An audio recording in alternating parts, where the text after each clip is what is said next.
Chapter 938. Qin Guang settled the matter with just a few words over the phone. He couldn't care less about what would happen to the people in the company because of what he said. As the saying went, one must be loyal to the ruler. This was the current situation. Because he had to collect faith points, he was destined to do things as he pleased. It would be especially tiring for others to work for him. When he was free, he might have to dawdle for days. When he was busy, it would be like this. With a single order, the entire company would have to move. Before the entire project was completed, they would not be able to rest. Because of this, Qin Guang never treated the company's middle management poorly. People like Yu Hong, Fang Tianyu, Su Li, and Lu Xiaoyang all had annual salaries of more than 200,000 yuan. Yu Hong, who had returned from overseas to host work, had an annual salary of 500,000 yuan. Adding on the bonuses that Qin Guang would occasionally give out, he estimated that his annual salary would not be less than 1,000,000 yuan.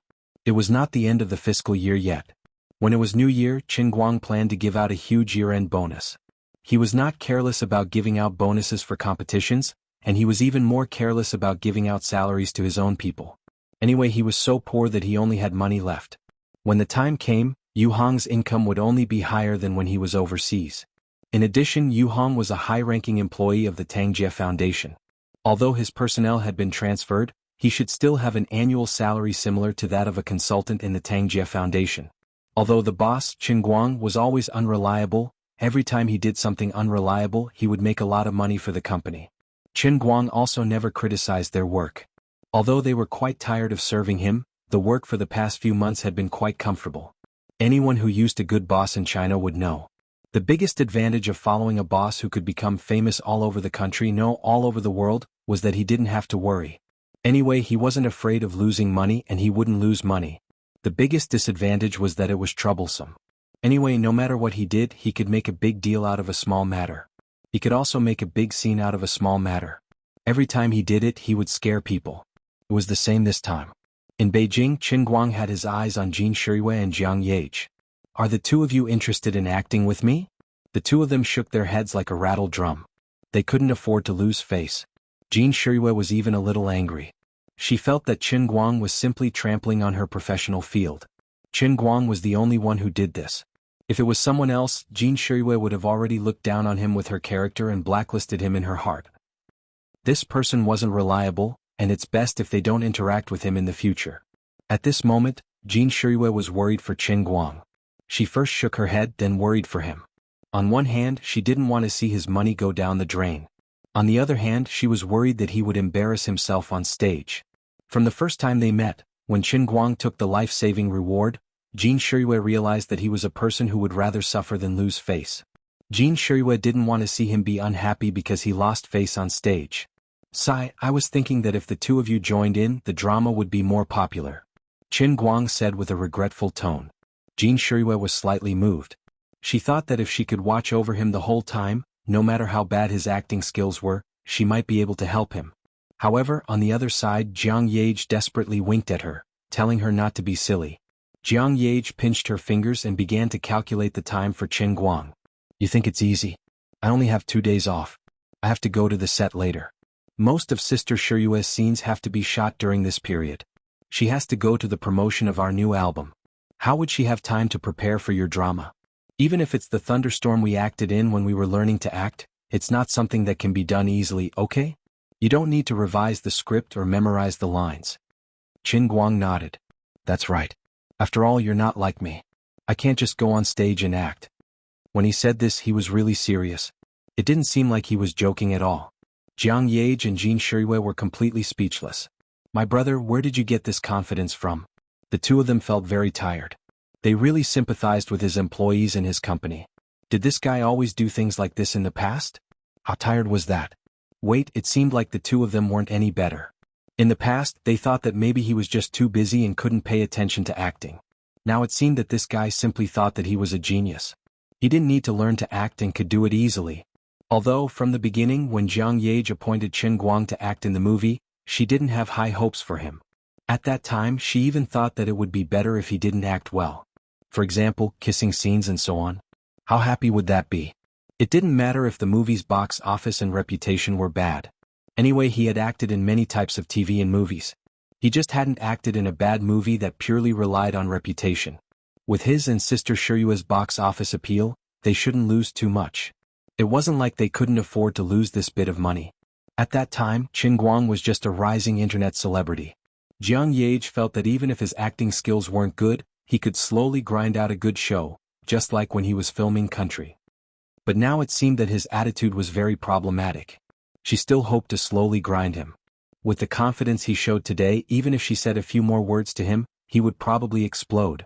They weren't afraid that he didn't have acting skills. They were most afraid that he was clearly not a professional actor, but still thought that he was a movie king. The two of them wanted to persuade him again, but seeing that he had eaten a weight and was determined, they thought that it would be useless to say anything in a short period of time. Fine, they had to accept their fate. They would help him pray to the god of acting in their hearts. After the three of them chatted for more than half an hour, Qin Guang and Jin Shiryue went out together. As the #1 investor of the movie and the male lead, he was finally willing to visit the set. Big Beard was so excited that he almost cried. "I say, you're finally willing to come? I thought you became a missing person. Otherwise, I would have thought that you forgot about the movie." "Uncle, look at what you're saying. I'm such a dedicated person, how could I forget? I was too busy previously, otherwise I would have come long ago." Big Beard Deng nodded repeatedly. I understand. Through some channels, whether overt or covert, Big Beard was not completely clear about Qin Guang's recent identity, but he had a feeling that he suddenly disappeared a few days ago. He looked for Jin Shiryue and Jiang Yage to ask about his whereabouts, and even got a top-secret reply. Originally, he was worried that this young man who he admired in the past would change a little and become a little difficult to deal with now that his identity was not quite the same. Big Beard felt that his worry was not without reason. Fortunately, he met him today, and after a few words he found that this young man was still so enthusiastic. Big Beard heard him call him uncle, and heard him call him uncle, which made his heart feel comfortable. Everyone had a little bit of vanity, and Big Beard Deng was no exception. In the past, when Qin Guang was just a poor boy, Big Beard felt very close to him when he was called uncle. Now that Qin Guang had become a big shot and he still called him uncle, Big Beard felt honored and proud. He could also feel the respect that Qin Guang had for him. Just by calling him uncle, most of the long-accumulated grievances in Big Beard Deng's heart suddenly disappeared, and his breath became smooth. There were no scenes for Qin Guang today, and the flight back to Wujing that he booked was at night, so he followed the crew with great interest for the whole afternoon. Big Beard Deng was also happy to bring him along. While acting, he seized the opportunity to teach him. Yang Shi, who was listening, felt embarrassed for Big Beard. He really wanted to tell Director Deng, "Please don't sell your melons." Whether it is in theory or in practice, the internet celebrity in front of you, the big investment boss, the versatile brother, Uncle Qin is the real ancestor-level best actor. I almost talked to you until my mouth is broken. Why don't you believe me even if I beat you to death? Also, Qin Guang was also a bad person. Even if he didn't shoot his scene today, he could have just casually given Director Deng a paragraph like last time. With Director Deng's vision, after seeing his ability to get into character in an instant and even bring others into his scene, it was absolutely impossible for him to have any doubts about his ability. If, in Director Deng's eyes, Qin Guang's commercial was not enough to prove his acting skills, then he would show you on the spot and bring you into his field. You should believe it, right? Yang Shi felt that he had to admit that there was such a crazy genius in this world, and that was Qin Guang. If there was anything he wouldn't do, it could only be because he was not interested in this matter. Unfortunately, until Qin Guang left, Yang Shi didn't wait for him to show his skills in front of Big Beard. Even if he had found a chance to whisper a few words to Qin Guang in private, it was useless. Qin Guang told him another piece of news, and Yang Shi understood his thoughts. First, this guy was going to act in a play. Second, it was next week. He didn't reveal his skills now so that when he acted in a play, the feeling of contrast between before and after would be stronger, so that his play would have a stronger impact in an instant. Yang Shi couldn't help but be impressed. No wonder Qin Guang could succeed at such a young age.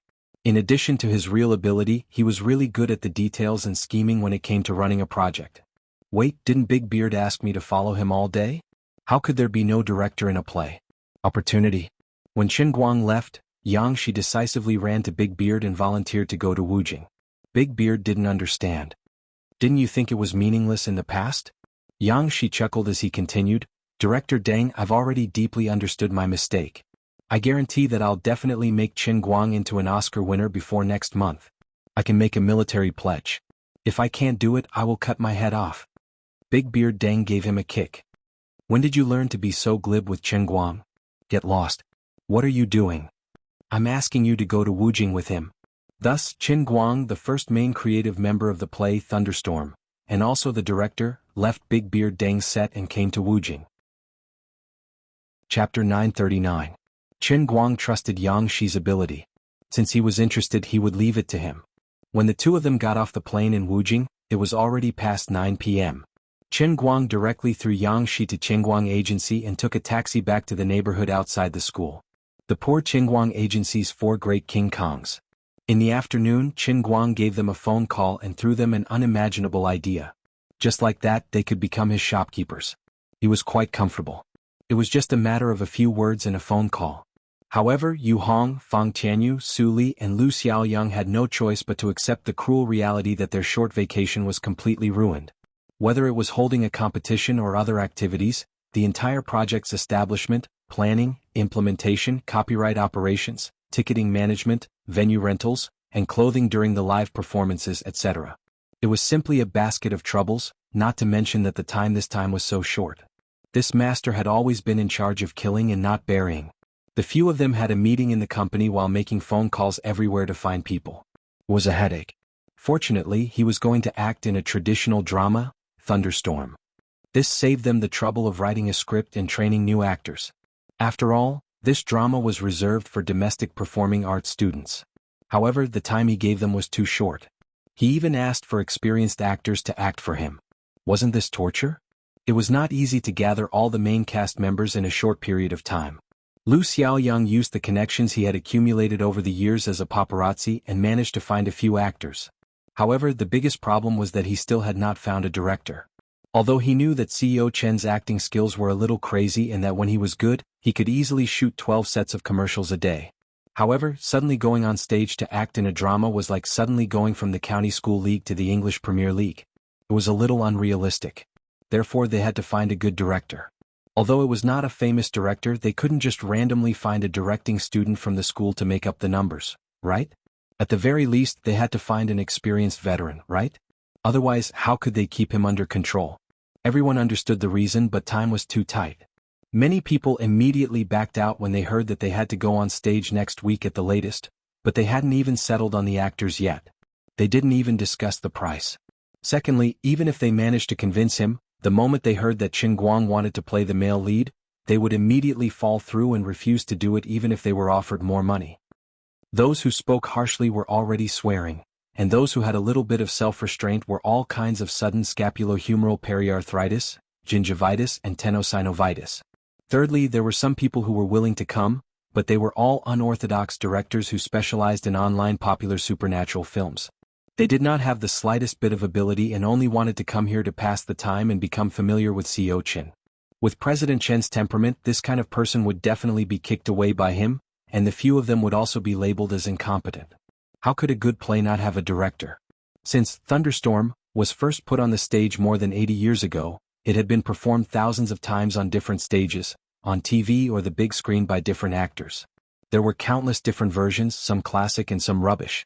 Every play of Thunderstorm, produced by a different director, would more or less have the director's personal characteristics. Whether it was a play or a TV movie, the screenwriter was the skeleton of the work, the actors were the face and flesh of the work, and the director was the soul of the entire work. Even twins who looked exactly the same would show completely different personalities because of the different souls living in their bodies, let alone Thunderstorm, which was extremely rich in content. This was a very deep, critical, and meaningful play. Every director would teach the actors according to their own artistic creation, and by paying attention to the details bit by bit, they would work hard to let the emotions of the main cast and the audience burst forth in the theater. In this process of paying attention to the details, the director would put his own personal brand on the stage play. A good director's play would be a classic, while a rookie director's play would make the entire theater audience suffer from embarrassment. In the past, no matter how unreliable the things that President Chen had done seemed at the beginning, the final result had never disappointed anyone.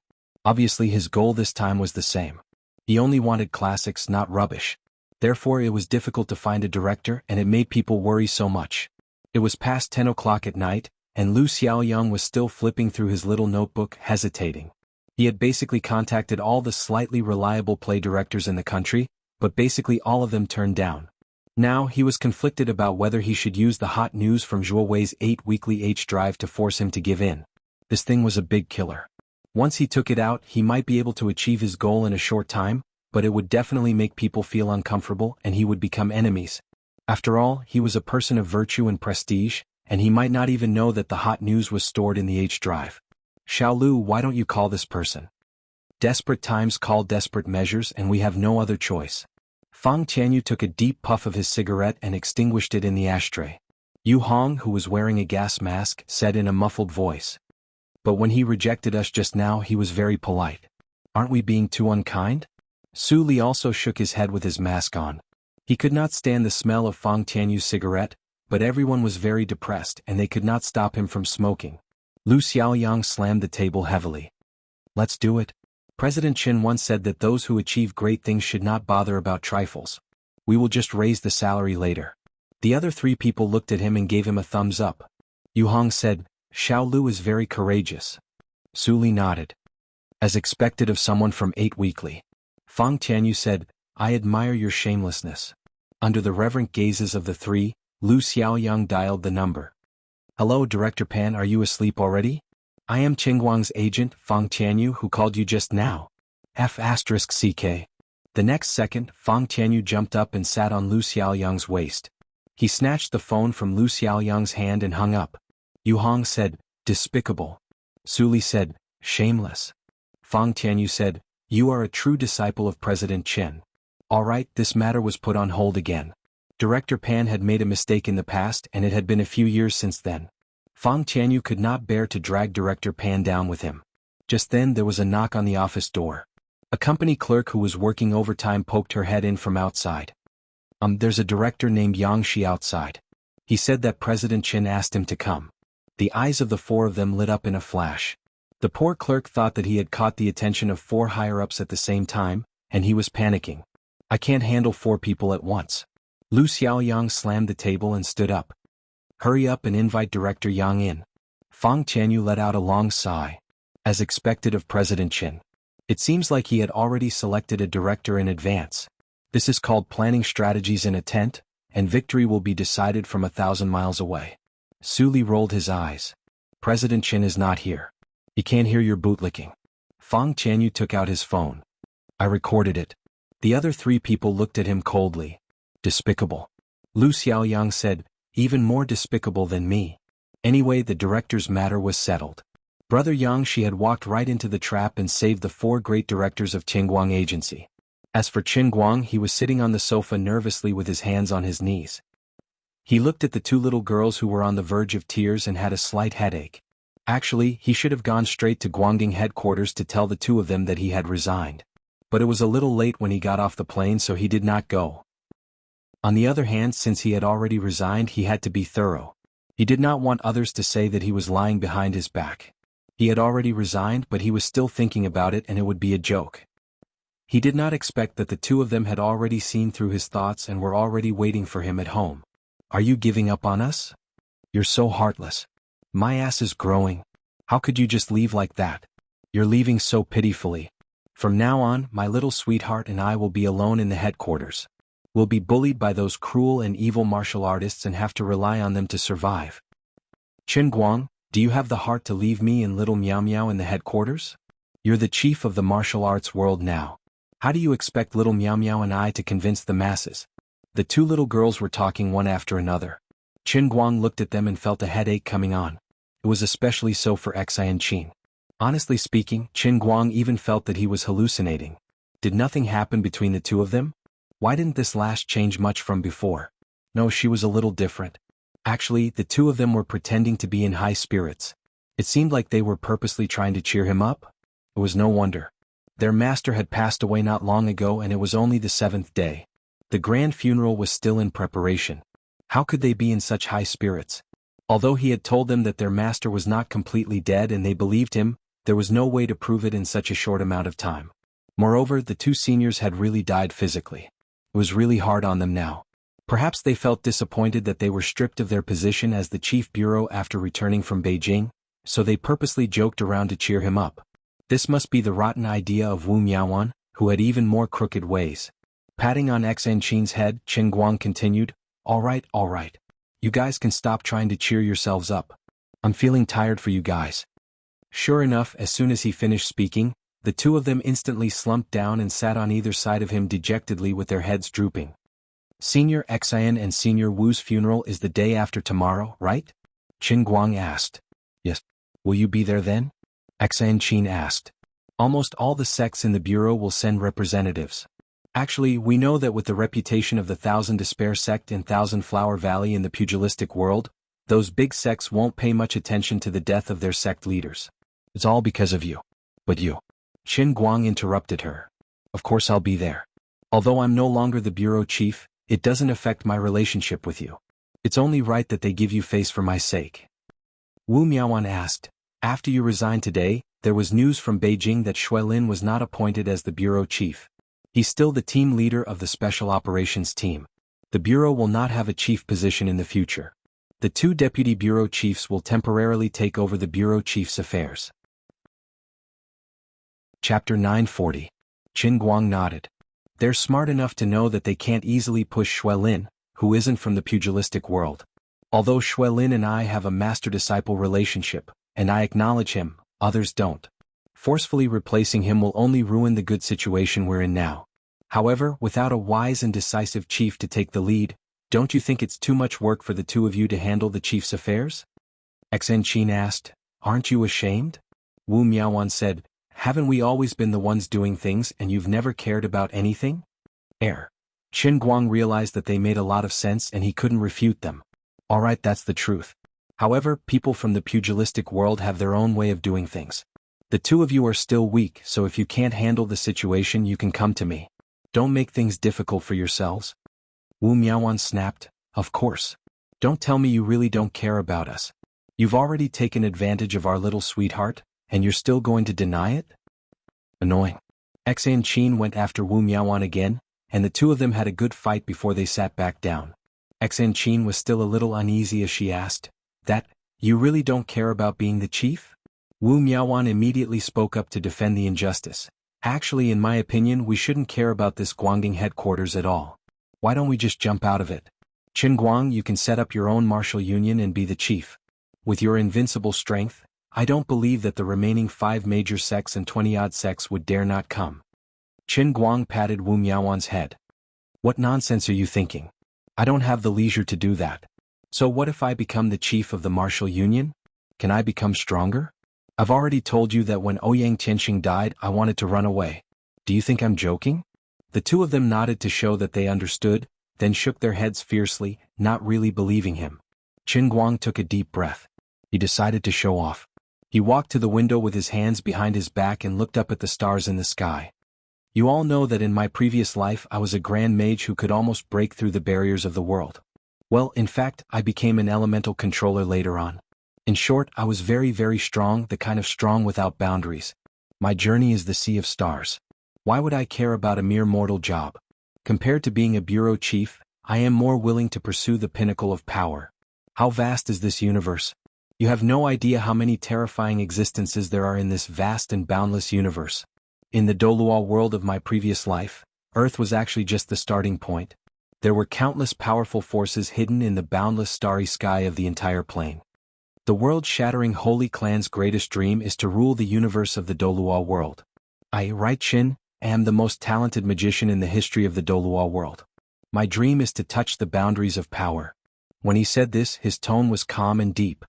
His extremely magnetic voice rumbled in the room under the repeated vibrations of his inner strength. It had a power that could penetrate people's hearts. While he was talking, Xanchin and Wu Miaoan unknowingly got up and walked to the window to look at the stars with him. Xanchin cupped her hands. Really? I really envy you. Wu Miaoan said, I also want to learn magic. How about I exchange my body with yours? It's very fresh and tender. Qin Guang wanted to kick Wu Miaoan to death. Can't our thoughts be more normal? So, you guys understand now, it's actually a good thing for me not to be the bureau chief. This way I can focus more on power.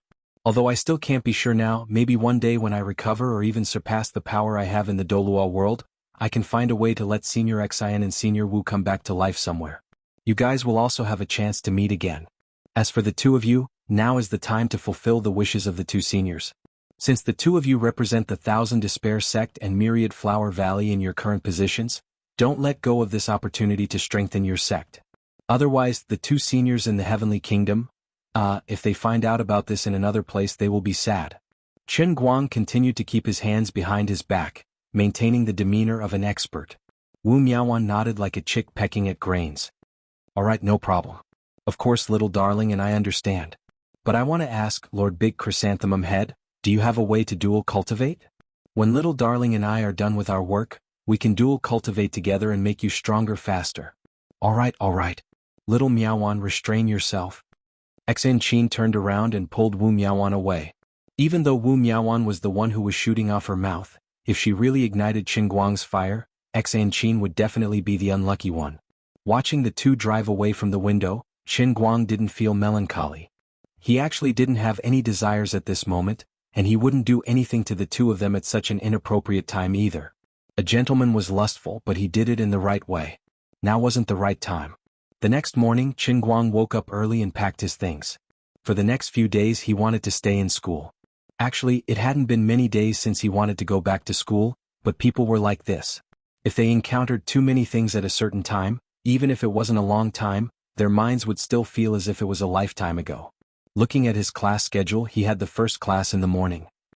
He was actually quite curious about the expressions of the people in class when they realized that he had suddenly come to class. Would there be a lot of people asking for his autograph? How would he charge them then? Speaking of which, he had signed a lot of autographed photos for Bai Nyangzi previously. He didn't know how those scumbags were selling them. Why didn't they give him any commission? As he walked, his thoughts ran wild, and before he knew it, he had passed through the school gate. This was the semi-enclosed Gokyo University, and there weren't many people at the school gate early in the morning. Standing at the school gate and looking inside, Qin Guang saw a figure in a snow-white dress standing at the intersection in the distance, looking back at him. The two were at least 100 meters apart, but with their superhuman eyesight, they could see each other's image very clearly. Qin Guang was stunned for 2 seconds and then he suddenly laughed. On the other side, Wenwen also grinned, revealing a mouth full of white teeth, like a blooming jasmine in autumn. Wenwen was wearing a snow-white casual jacket and light gray jeans. Her long hair draped over her shoulders, and she was carrying a purple leather backpack on her back. Looking at the heavy backpack, there should be textbooks in it. She casually hooked her thumbs on the shoulder straps of the backpack, and stood there quietly with her back straight. Even the slightly thick autumn clothes couldn't hide her slender and curvaceous figure. From time to time, boys and girls who passed by would subconsciously focus their eyes on her. There were even some boys who got distracted and accidentally kicked the curb, causing them to grimace in pain. On the other hand, Qin Guang's appearance was much more sloppy. His specialty was that he could wear branded clothes without looking like branded clothes. She raised her leg and took a step forward. Qin Guang jogged to stop in front of her. Hey, why are you at school again? Actually, he felt that it was quite strange. After so many things had happened, he thought that it was unlikely that he would see Wenwen at school again, and that there was no need for her to come back to school. Unexpectedly, Wenwen didn't answer him but asked him instead, "Aren't you at school too?" Qin Guang was speechless. He understood what she meant and scratched his head awkwardly. Pretend I didn't ask. Then he smiled foolishly again. She was right. If he could go back to school, then Wenwen could, of course, go back too. He suddenly felt that the scene they were in now was just like the time when they had agreed to meet here to go to an internet cafe a long time ago. Obviously, many things had changed and what had happened to him was simply earth-shattering. But when he suddenly thought back, it seemed that nothing had changed and everything had returned to the beginning. She was still herself and he was still himself. The two of them were still here. She was still dressed in white and he still looked a little sloppy. In the eyes of others, it was like a flower stuck in cow dung. Why are you in a daze? The bell for the first class is about to ring. Don't tell me you want to be late for the first class? Wenwen tugged at his clothes to stop him from being in a daze. Qin Guang sensed the envious gazes directed at him from all directions. He really didn't want to admit this matter. He was clearly more famous now, but Wenwen managed to make the other guys forget that he was an all-round superhuman. Most of their attention was focused on her. Recently, my father has been recuperating in the sanatorium in the 5 capitals. With a few experts taking care of him, his condition has gradually stabilized. He didn't want me to see him in such a dejected state, so he had to chase me out. I also didn't have the mood to cultivate, so I thought it would be better to go back to school for lessons, so I came back. The two of them walked side by side and Wenwen still explained to Qin Guang. Qin Guang nodded. He had actually guessed it long ago. If he wasn't considered as an anomaly, Wenwen was without a doubt the number one in the world. Ouyang Qinxing was dead, Shadow Alliance was destroyed, and out of the three great aristocratic families, only the Wen family remained. If it wasn't for the fact that she wholeheartedly pursued a higher level of martial arts, Wenwen wouldn't have pursued a higher level of martial arts. With her personality, it was natural for her to choose to go back to school. Perhaps, on the day she graduated, she, as the sect master of the Wen family, would even be like a normal graduate. She would plunge into the workplace with a playful mood, and continue to experience the life of a white-collar worker. This wasn't strange at all. She was such a person. Qin Guang asked, "Aren't you going to ask me why I'm going back to school?" Wenwen stopped in her tracks and turned back to look at him. "There's no need to ask. What I think isn't that what you think too? What's the difference between you and me?"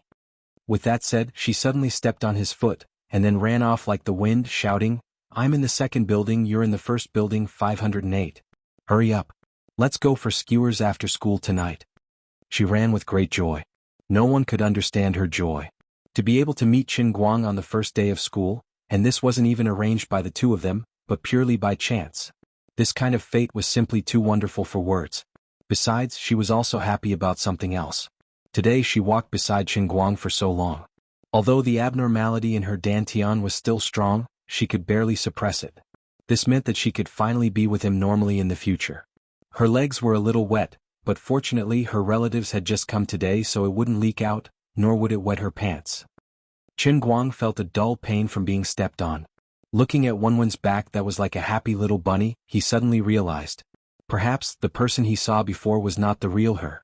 Now she was carefree, not like a peerless master at all. She was not the sect master of the Wen family who had killed countless people with her own hands, holding a black knife, stained with blood and killing without blinking an eye. She was just a happy female university student. She had experienced a lot of things and suffered a lot of hardships. Wasn't she the same? Born in an aristocratic family like the Wen family, she received the most cruel and harsh training since she was a child. She didn't even have the right to choose her friends in her own life. Later she encountered a big change and her family became a mess. Her father was poisoned, her elders died, and there were internal and external troubles. Now she finally made it through. Even though she was a peerless genius who was second only to him in hundreds of years, what she really liked was not martial arts. She just wanted to live like an ordinary girl. In this regard she was right. He was quite similar to her. Didn't he come back to study? His parents' mixed doubles was just an excuse. The real reason why he was standing here with his backpack was not complicated at all. "I like it here. I just want to live a relaxed and carefree life like this. There's no reason. I'm happy." Wenwen had already run out of sight, but the smile on her face when she turned and ran away was still clear in his eyes. Qin Guang gradually clenched his fists as he raised his head to look at the sky. The autumn sun that had just risen not long ago hung in the sky, but it was a little misty, which made him feel a little heavy. He did not want to admit that the reason why he was so anxious to give up his official position and return to an ordinary life was because he wanted to quickly pass the test of the Heavenly Holy Grail. He wanted the Heavenly Holy Grail to advance to the next level so that he could become the true master of the Holy Grail. In fact, ever since the end of the second world of punishment, he had been unable to get rid of the pressure in his heart. He had an ominous premonition. After becoming a martial saint, he was affected by the chi of heaven and earth, and this feeling was even more obvious. Although the power of the Holy Grail that filled the sky and the earth was still thin, it was continuously becoming stronger. Qin Guang lowered his head and looked at the cup in his hand. He clearly knew that the change was happening, but he was powerless to stop it. "In short, I relied on you to protect me in the past. But now I am stronger than you. I don't know what will happen in the future, but this time I will protect the smile on your face." Qin Guang finally came back to class. In an instant, this explosive news spread throughout the entire Jinhuan Academy. Before his but even touched the chair in the classroom, someone had already sent out a message. "Yo, Brother Guang, what a rare guest." As soon as Qin Guang sat down, Bai Nyangzi ridiculed him in a strange tone. Qin Guang spread out his hands. "Stop talking nonsense. Where's my share?" Bai Nyangzi looked confused. "What share?" Qin Guang said righteously, "The share of selling my autographed photo." Chapter 941. Unexpectedly, as soon as he asked this question, the faces of Lin Jingwei, White Lady, and Bramble all darkened. just like a beaten eggplant. Xiong'er waved his hand. Don't talk about it. There were people who bought it in the beginning, but most of them were girls, so we happily sold some. But your reputation on the internet got worse, and there were too many people slandering you. Even the girls stopped buying it. Bai Nyangzi snorted. That's right. We even advertised it to ward off evil spirits, but we still couldn't sell it. Lin Jingwei said, so, in the end most of it was burned. Including the cost, we basically didn't make a profit in the end. Qin Guang, thank you guys for not apologizing while burning it. You don't say, Guang bro, your photos are super useful. I got an SSR the day after I burned them. Xiong'er perfectly demonstrated what it meant to be crazy and courting death. Then he got beaten up. Halfway through the class, Lin Jingwei pulled Qin Guang over and asked, are you really quitting your position as the bureau chief? Qin Guang nodded. Yeah. I don't want to do it anymore. So, my grandpa and the rest went overboard. I apologize on his behalf. Save it. Why are you apologizing? You didn't do anything wrong. But I understand you now. No wonder you came to Beijing to study. Your grandpa and the rest of them. Aren't they tired of living like that? I don't think he's tired at all. In fact, he's enjoying it. I've advised him many times to stop caring about those things and retire peacefully, but he just won't listen. If you weren't there to help him, I'm afraid that Grandpa would have been sent to the hospital. Sigh. The two of them let out a long sigh. One was the third-generation Prince of China, and the other was the youngest vice minister in the world. Yet, they sat together in the classroom and sympathized with those old gentlemen who were addicted to politics. Things in the world were just so strange. After the first class, an uninvited guest came to the classroom and called Qin Guang out. Vice President Han, why are you looking for me? Qin Guang strenuously nodded his head and waved his hand at the passers-by as he spoke to Old Han. Old Han felt that this was not a good place to talk. Why don't we talk in my office? There are so many people coming and going. You're really famous now. When he arrived at Oldman Han's office, Qin Guang realized that Oldman Han had moved. He felt that he had addressed Oldman Han wrongly. Oldman Han was no longer the vice principal but the principal of the academy. Su Lijing and Wang Ren were done for. Deputy Dean Deng, who was on Wang Ren's side, was unlucky at that time.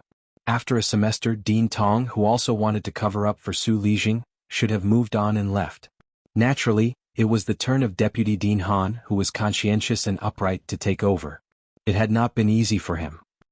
He had endured for most of his life and had finally made a name for himself. In the end, before he could congratulate Old Han, the old man threw him a piece of bad news. He was going to get a demerit. Little Qin, it's like this. Although you're doing music, making movies, and participating in all kinds of competitions, you're indeed bringing glory to the country and the school. Our school is also proud of you, but almost everyone in the school knows that you're still a student. Previously, the counselor asked you if you wanted to take a leave of absence, but you didn't want to, so what? Since the start of the semester, you've called for a total of 39 times. 5 of them people took turns answering for you. Even Sun Xiaoxuan and Gaoye answered for you. Alright, of course they all saw through you. You didn't show up for the other 34 times. If we don't do something, we won't be able to explain to the other students. You know, after the incident with Su Lijing and Wang Ren, our school is under a lot of pressure. At the beginning of this semester, the principal said to rectify the academic atmosphere, and you're so conspicuous. So, I'm feeling bitter. Vice President Han, just tell me what difficulties you have. Hey Qin Guang, how about this? The school will give you a demerit, okay? Of course I won't force you. If you're not willing, I won't mention it again. I'll explain to the school leaders. You're the face of our school now. Even if there are some rumors, we can handle it. Looking at the old man's sincere and pleading expression, Qin Guang was really embarrassed to refuse him. However, he was also unwilling. In fact, he had skipped classes in the past, but he had never encountered any demerits. Unfortunately, a tall tree attracts the wind. Times are different from the past. He knew that he was very eye-catching now. It wasn't strange at all to be picked out as a model. The school's intention was also very obvious. They wanted to put on a show for others. Did you see that? Our school is so strict that even celebrities don't have special privileges. Alright. It's not impossible for me to cooperate, but I have a request. Okay, say it. Qin Guang rolled his eyes and said, I reckon that I'll have to skip a lot of classes at the end of this semester. My request is simple. Just this one demerit will do. But if I skip classes again, you can't hold me back. Old Han was a little hesitant. Qin Guang didn't want to comply. Vice President Han, don't ask for too much. It's not that I don't want to go to class on purpose. It's just that I often have other important things to do. There's no other way. How about this? I can promise you one thing. Anyway, I promise I won't fail any classes this semester, okay? Although I'm not in school, I won't fall behind in self-study. Didn't you see that I passed all the makeup subjects last semester? When old Han heard this, he recalled the matter reported by the teacher. At the start of the semester, Qin Guang's makeup test results were quite strange. One moment he got full marks, the next moment he passed the passing line. He was so crazy that he couldn't even find any evidence of him cheating. Are your makeup test results real?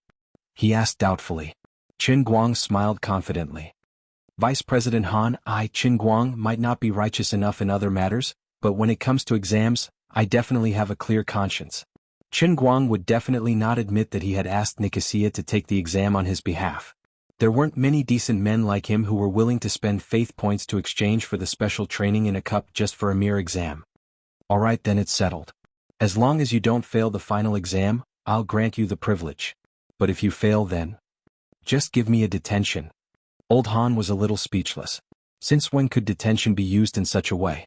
Forget it, I won't argue with him. I'm Qin Guang. At noon, Qin Guang, son Xiaoxuan, Gao Ye, and Lin Jingwei ran along the streets and ate a hearty meal of Dipan chicken. Now that he was not short of money, he personally treated them to a welcoming party to celebrate his successful return to school. In the afternoon, an announcement that shocked the campus was directly published on Gokyo University's campus website, Azure Starry Sky.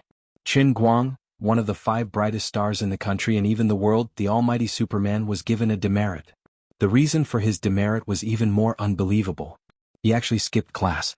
There were countless people who skipped class in the school, but there was no reason for him to be one of them. Although the management this semester was stricter, many people were given demerits. But there were even more people who didn't even go to class from the beginning to the end, especially when he was a relatively relaxed 4th year. Most importantly, he was a famous person and yet he was still caught? Why didn't he think of a way to get in through the back door? As soon as the news came out, Bai Nyangzi, who was enthusiastically browsing the web on his phone, saw it. Brother Guang, good news. Get lost. You've been given a demerit. Go and play with your balls.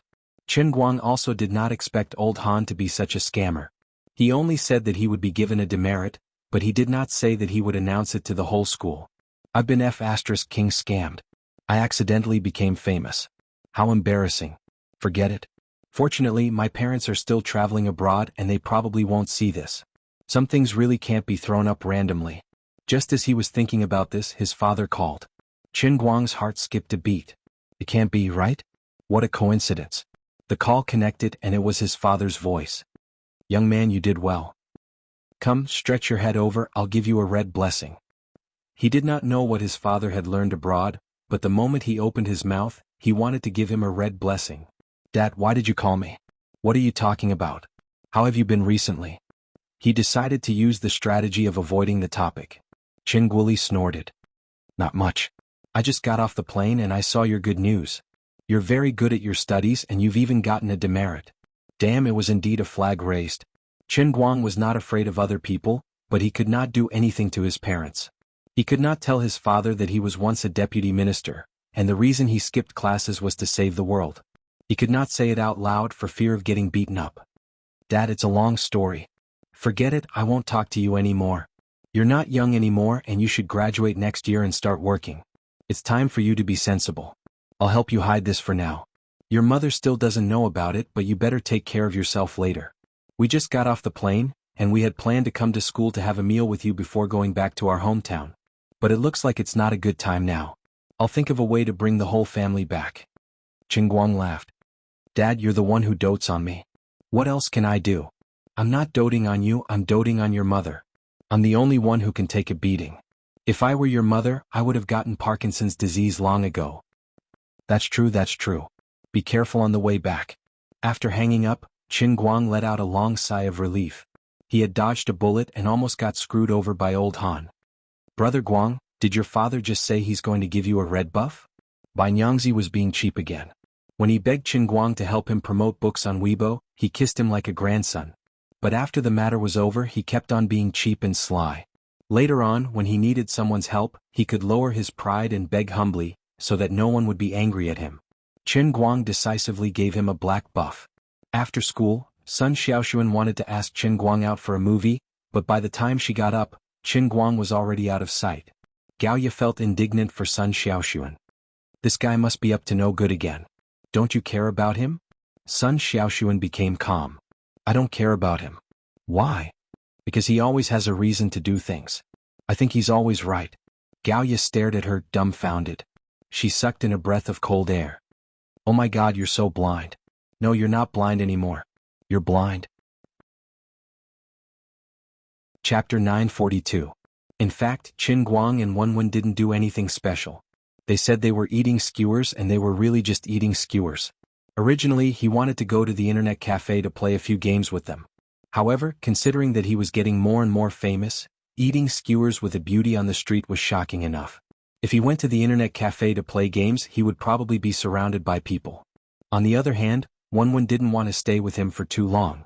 She found that although she could handle the situation in her dantian for a while, after sitting with this guy for a long time, the strange feeling in her heart would become stronger and stronger as time went by, until it was difficult to suppress. Today she didn't want to be eaten up by Qin Guang, so she ate more than 300 skewers in a few bites. Then she used the excuse of going back to the nursing home to see her father, got up and ran away. Under the stunned gaze of the boss, Qin Guang gave him more than 800 yuan and drove to the company. More than a day had passed, and the matter of the play had progressed a lot. Yang Shi was also a big shot in the industry. With him around, it was much easier to find actors. Now the actors had basically been selected. They were coming from all over the country, and they would all be here by the day after tomorrow at the latest. The script for Thunderstorm was ready-made, but it involved copyright issues, so Lu Xiaoyang had already gone out to handle it. On the other hand, for the sake of Qin Guang, it wasn't difficult to cut the queue and find a theater in Wujing. As for the costumes and props, they found a company that Qin Guang was familiar with. It was the company that had bought his armor and then sent it back to him. Until now, Qin Guang still remembered the name of the boss of Iris's flower company, Hao Yukai. He had a deep impression of him. Okay, since you're almost done, I won't ask any more. Qin Guang was extremely satisfied with the efficiency of the company. There was strength in numbers and this was the benefit of it. Brother Qin, don't you want to read the script first? Yang Shi held the freshly printed script in his hand and shook it in front of Qin Guang. Qin Guang waved his hand indifferently. No need, I'll read it before I go on stage. Yang Shi knew his ability. Seeing that he wasn't in the mood to read it, he didn't rush him. That's fine. Yu Hong and Fang Tianyu were stunned by the conversation between the two. At first, he thought that Director Yang was an old acquaintance and would more or less be able to restrain CEO Qin and make him pay more attention. It turned out that the two of them were jackals of the same tribe. After Qin Guang was gone, Fang Tianyu asked Yang Shi anxiously, Director Qin, is he really a man? Yang Shi didn't explain and just smiled mysteriously. Don't worry. Don Chen's Chen. Don't worry. Qin Chen's name. However, Yang Shi wasn't willing to speak any further. He thought to himself, what kind of joke is this? I'm here with Qin Guang to win without doing anything. The next day, Qin Guang did not intend to go to the company, but he still went to the city in the afternoon. There was a big shot. Sitting in the office, Qin Guang looked at this person who was said to be from the Rising Sea Insurance Group. For some reason, he felt that this person's words were a little unbelievable. If he isn't messing with me, then there must be someone else behind this. He actually said that he wanted to invest in Qin Guang brokerage on behalf of Rising Sea Insurance Group. Based on Qin Guang's personality, he wouldn't be interested in letting others invest in his company even if he knew that it was a profitable business. Isn't it obvious that he's sharing the money with others? However, he was a little tempted this time. The reason was that he couldn't refuse the offer from Mr. Rao. According to Mr. Rao, the Rising Sea Insurance Group he represented valued Qin Guang brokerage at 10 billion yuan. The investment plan he proposed was even more insane. An investment of 1 billion yuan would dilute the company's total share capital. The Rising Sea Fund would hold 5% of the company's shares, and Qin Guang and Tang Jie Fund's shares would be reduced in proportion. Qin Guang's shares would be changed to 76%, and Tang Jie Fund's shares would be changed to 19%. This matter was complicated and there might be a long process in the middle, but the final result was about the same. What kind of spirit did Mr. Rao have? It was the spirit of international humanitarian aid. It was a great feeling that didn't ask for anything in return, but something to give. Qin Guang couldn't believe it. The only valuable thing about my empty shell company is my almighty superhuman brand. If one day my reputation is ruined or if I get tired of the entertainment industry and don't want to work anymore, Qingguang Brokerage will instantly fall into an awkward situation where it can't make any profits. That's right, my profitability is quite strong, but the entire company doesn't have a complete system and doesn't have enough IP reserves. There's no reason for it to be valued at 10 billion yuan. What's more, according to the Rising Sea Fund's investment, Qingguang Brokerage has a premium of 20 billion yuan. Are you stupid? What ability does the old man have to give me money like this? I'm a little nervous. Mr. Rao, your proposal looks very tempting, but I don't understand why. I really don't think Qingguang Brokerage is worth this price. Qin Guang placed Rao Xinghai's proposal to the side and pressed his hands on the mahogany desk. As he spoke, he subconsciously leaned forward to give Rao Xinghai the illusion that he was tempted. The other party was an old fox in the business world, and the bait was too tempting. Qin Guang subconsciously felt that something was wrong. He had to be on guard. He wanted to make Rao Xinghai feel that he was naive and see if he would reveal his fox's tail. Mr. Qin, you're belittling yourself. Qingguang Brokerage has only been established for a few months, and you've already made hundreds of millions in profits. You've already proven the value of Qingguang Brokerage. The cultural industry is booming now, and the pie will only get bigger and bigger in the future. However, companies like Qingguang Brokerage that can maintain a good profit rate during such rapid growth are still rare. Other companies that operate copyrights are mostly in the stage of financing and burning money for copyrights. You're already one step ahead of the others. Furthermore, Mr. Qin, you're different from other celebrities. There's still a lot of value to be excavated from you. I'm sure that you have more than what you've shown so far.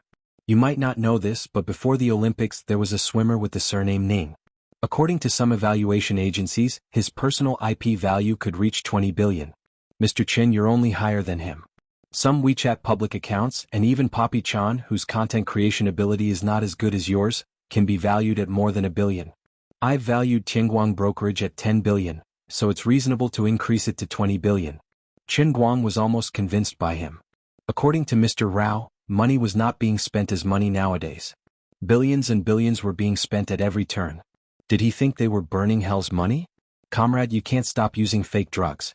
Those who truly understood the industry knew that the cultural industry had been bragging to the heavens. Even Little Tsong's bamboo live stream was no longer burning money for live streamers. During the craziness of the first half of the year, any lousy live streamer would sign a contract fee of 100 million for a few years, or 30 million for a year. In the end, it was the end of the year now and it was time to settle the bills. Those who owed wages were owed wages, and those who were slaves of different surnames were all over the streets. That meant that the bubble was about to burst, and the money couldn't be burned anymore. It was easy to say that traffic could turn into cash, but was it really a stump for countless heroes to achieve? The click-through rate of online television dramas depended on it. It also depended on it to increase its popularity and topicality. It also depended on it to increase its box office earnings. It also depended on it to increase the number of viewers and bullet screen comments in the live stream rooms. Everything was fake prosperity. It only depended on the advertising sponsors who were stupid and rich to pay the bills. But there were many smart people in this world, and there were even fewer fools who could make money and afford sky-high advertising fees. Everyone had a clear idea of how much this so-called traffic flow was worth. Also, the Chinese Super League, which not many people in the country watched at all, was easily offered transfer fees of tens of millions of dollars to big foreign brands, with annual salaries of hundreds of millions. In the end, the stadium's occupancy rate was less than 50%, and the jerseys and other peripheral products couldn't be sold at all. They only had the ability to spend money, but not the ability to generate revenue. What right did they have to raise such sky-high prices? The rights to the live stream of the Chinese Super League, which had no ratings at all, could still be sold for more than $1 billion a year. The balloons in the sky were blown bigger than the sun, ready to explode at any moment. It was as if all the money-printing machines in the country had been turned on overnight, and trillions of dollars had fallen from the sky. Where did this money come from? Was it born out of thin air? Outsiders might not be aware of this, but Qin Guang could be considered as someone in the industry, not to mention that he was the strongest internet celebrity in the country. So how could he not understand that this was all hype? It was all a bubble that would explode sooner or later. Perhaps it might happen tomorrow, or perhaps it might last for another year. When the noise passed, the real companies that were good at content and diligent in operation, and took one step at a time, would have the last laugh. At that time, countless speculative capitalists would cry in the corner, and countless retail investors would cry their hearts out. It wasn't hard to guess. Rao Xinghai wasn't an ignorant bystander. He was the chairman of the Rising Sea Insurance Fund. Whether it was his vision or his identity, he stood at the top of the national financial pyramid, and it was impossible for him not to understand this. There was nothing wrong with him having the idea of setting up an internet celebrity economy, but there was no reason for him to take out $1 billion so easily just to get 5% of his shares. Qingguang Brokerage was just a personal brokerage company built around an omnipotent Superman. It didn't have any core technology or real industrial reserves, so it wasn't worth this money at all. Mr. Rao, I understand what you're saying, but let's not beat around the bush in front of an honest person. You and I both know it. What is your real purpose? Qin Guang leaned back and he finally put away the facade of an ignorant young man. With a faint smile on his face, he looked at Rao Xinghai meaningfully. Rao Xinghai was stunned at first and he was stunned for a long time. Just like that, in his eyes, Qin Guang's aura changed drastically in an instant. He turned from a rash young man to an old fox who understood the world. He remembered an old man's instructions to him before he came down. He must not underestimate Qin Guang, and must not treat him like an ordinary young man. Just now, he didn't take the old man's warning seriously. At that time, Qin Guang pretended to be calm, but in fact he was eager to try. In his eyes, it was slightly ridiculous. After all, young people were still a little immature and not shrewd enough. But now he knew that he was wrong. This cunning fellow, he was acting within an act just now, and he was completely led into it. Looks like I have to tell the truth. Mr. Qin, since you've already thought of it, then I'll tell the truth. Actually, this isn't my idea, it's a request from the higher-ups. They feel that it's necessary to give you some compensation. As Rao Xinghai said that, he pointed to the sky mysteriously. Qin Guang suddenly laughed. Actually, he had this idea just now and he had already thought of it. Although he was the one who took the initiative to resign in the end, the old men were still afraid that he would lose his position as the bureau chief, and they knew that he loved money. They were even more worried that if the bureau couldn't control the situation in the future, they would still have to ask him to step in. They were afraid that he would really become a wild crane that didn't care about the world. That was why they came up with this idea. They purposely gave Qingguang Brokerage a high valuation, and then arranged for a fund with a powerful background to buy the investment. On the surface, it was free money, but in the dark, it made him owe them a favor and he couldn't get away. Actually, he knew that he should have had a tacit understanding with the other party, and he shouldn't have forced him to say it. However, he was already tired of scheming with the old men. Now that he had asked Rao Xinghai to tell the truth, Rao Xinghai would pass on the content of the conversation between the two of them to the higher-ups. This was also his way of showing his attitude. Don't play tricks with me anymore, it's very annoying. Mr. Rao, then please thank them for me. Let me think about this for another 2 days and I'll give you an accurate answer. After Qin Guang laughed, his face darkened, and his knuckles rhythmically knocked on the table and he said word by word. Rao Xinghai took a deep breath and he was really shocked this time. It's almost like giving you 1 billion for free and you still want to think about it? Chapter 943. When Rao Xinghai left the Lida building and returned to the hotel, he was still in a daze. Back then, when he was asked to use Xinghai's funds to invest in a mere internet celebrities company, he was extremely against it. However, the higher-ups were too determined and more or less revealed to him that the owner of Qingguang Brokerage, Qin Guang, was an extraordinary person. It would be a miracle if he could be roped in with money. Otherwise, the price he would have to pay would be unimaginably heavy. At the very least, he would have to take out power that was close to the Hall of Treasure to satisfy him. At that time, Rao Xinghai was shocked and finally agreed to this seemingly unreasonable request. He felt sorry for himself. Other people who played with the internet celebrity economy were actually playing with capital bubbles. They would easily blow up the bubble, but in reality, the amount of money that was actually taken out might not be that much. It might not even be their own money. Who would be like him, taking out such a huge amount of real money to give money to others? Before coming here, he had also done a very detailed assessment of Qin Guang's company. It was undeniable that although Qingguang Brokerage had only been established for less than half a year, and they were always doing things that were unreliable, their profitability was indeed terrifying. It was indeed a miracle that this company could accomplish such a feat with such a small size. Qin Guang himself was considered a genius in the business world. Every time people thought that he was going to lose money, he ended up making a lot of money. It was said that every time he did an event, he would say to the public that he didn't want to make money and that he didn't want to make money at all. However, he didn't lack money. Just based on the terrifying profitability of Qingguang brokerage, the company's valuation was indeed much higher than its cash flow. From the professional perspective of Rao Jinghai and his team, a valuation of 2 billion to 3 billion was acceptable. If it was more than 3 billion, anyone who wanted to invest in it would be a fool with too much money.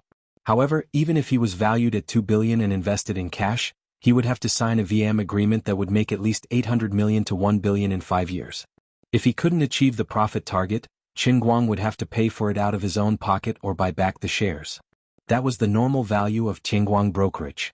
It was undeniable that Qingguang's ability to make money was very strong, but his company had only been established for a short period of time. Other than hosting events, his profit model was not clear enough, and he did not have any ability to make money. Apart from Qingguang himself, there was nothing else.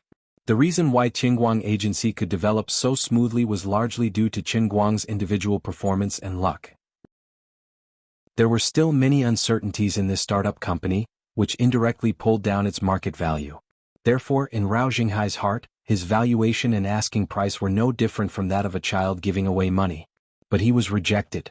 After Qingguang sent Rao Jinghai off, he called Yu Hong and a few other middle-level leaders to his office and told them about what he had just discussed with Rao Jinghai. As Tang Xiaokai's confidant in the Tang Jia Foundation, Yu Hong quickly guessed the truth. Although he did not know the reason, there was no doubt that someone in Beijing wanted to give him money for free. This time it was even more outrageous than the last time.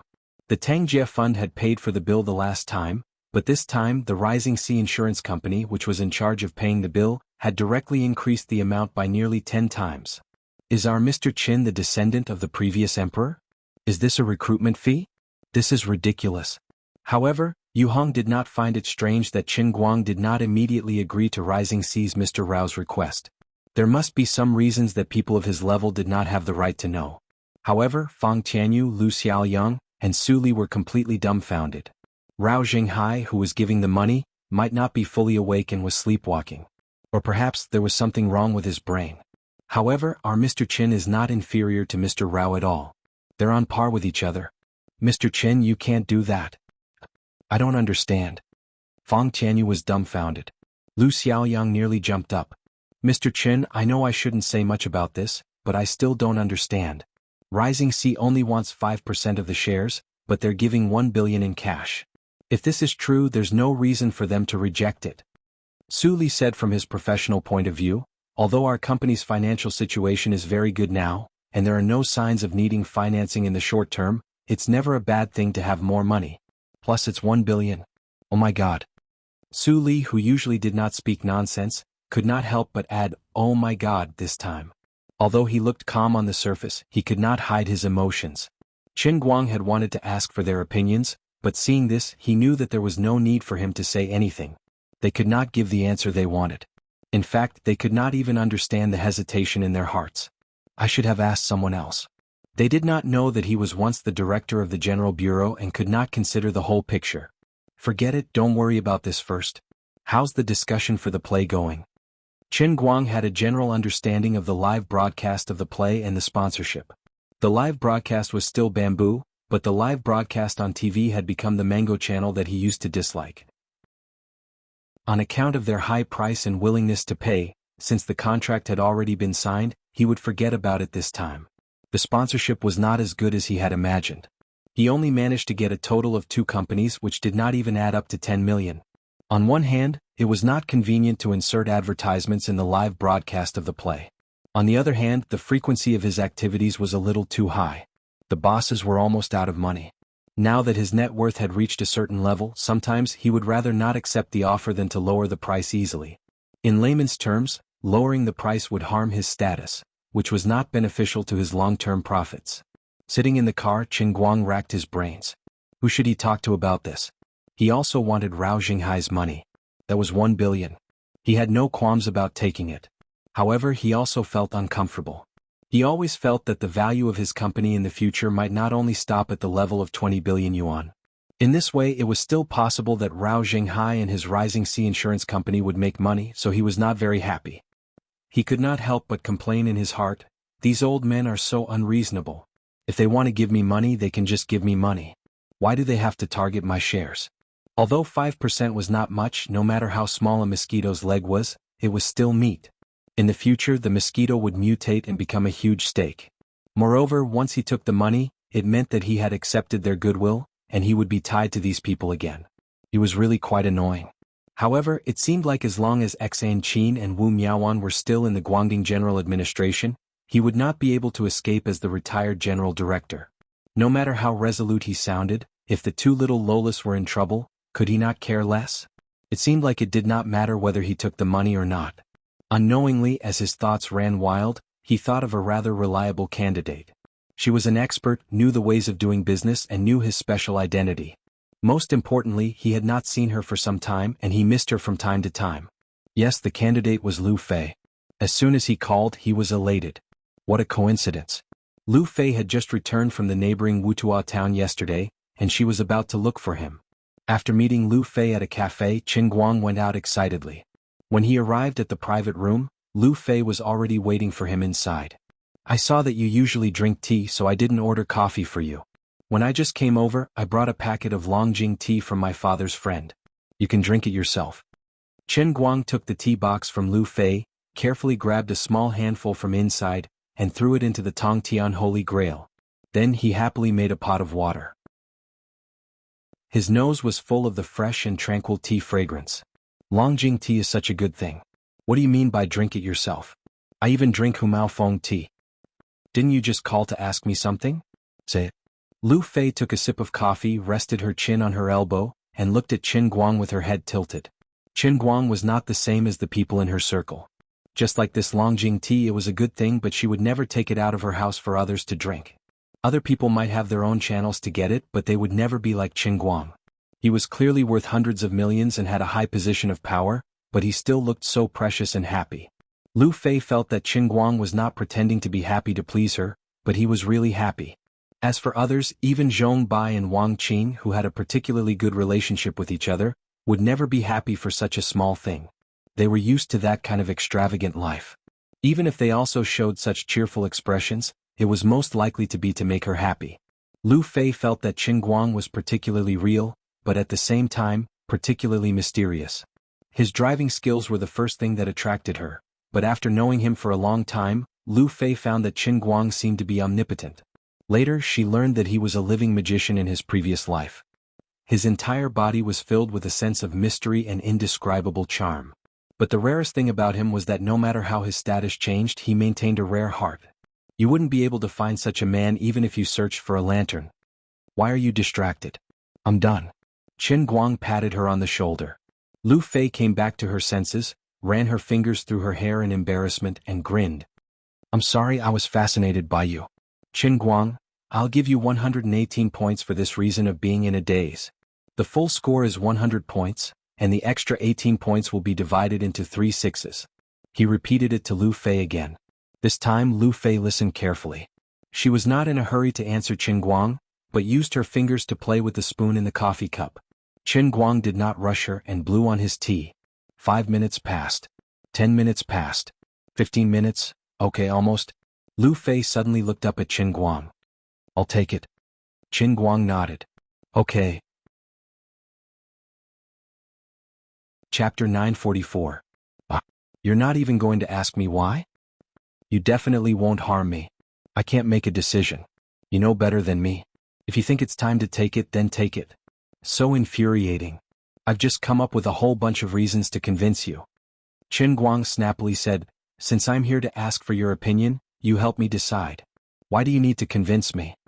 Lu Fei fiercely looked at him. You're really lazy. Qin Guang chuckled. This is not me being lazy. This is called knowing people well. If I don't have to use my brain, why do I have to be so tired? I have to spend my energy on other things. That's true. You're a great magister. You're a bureau chief.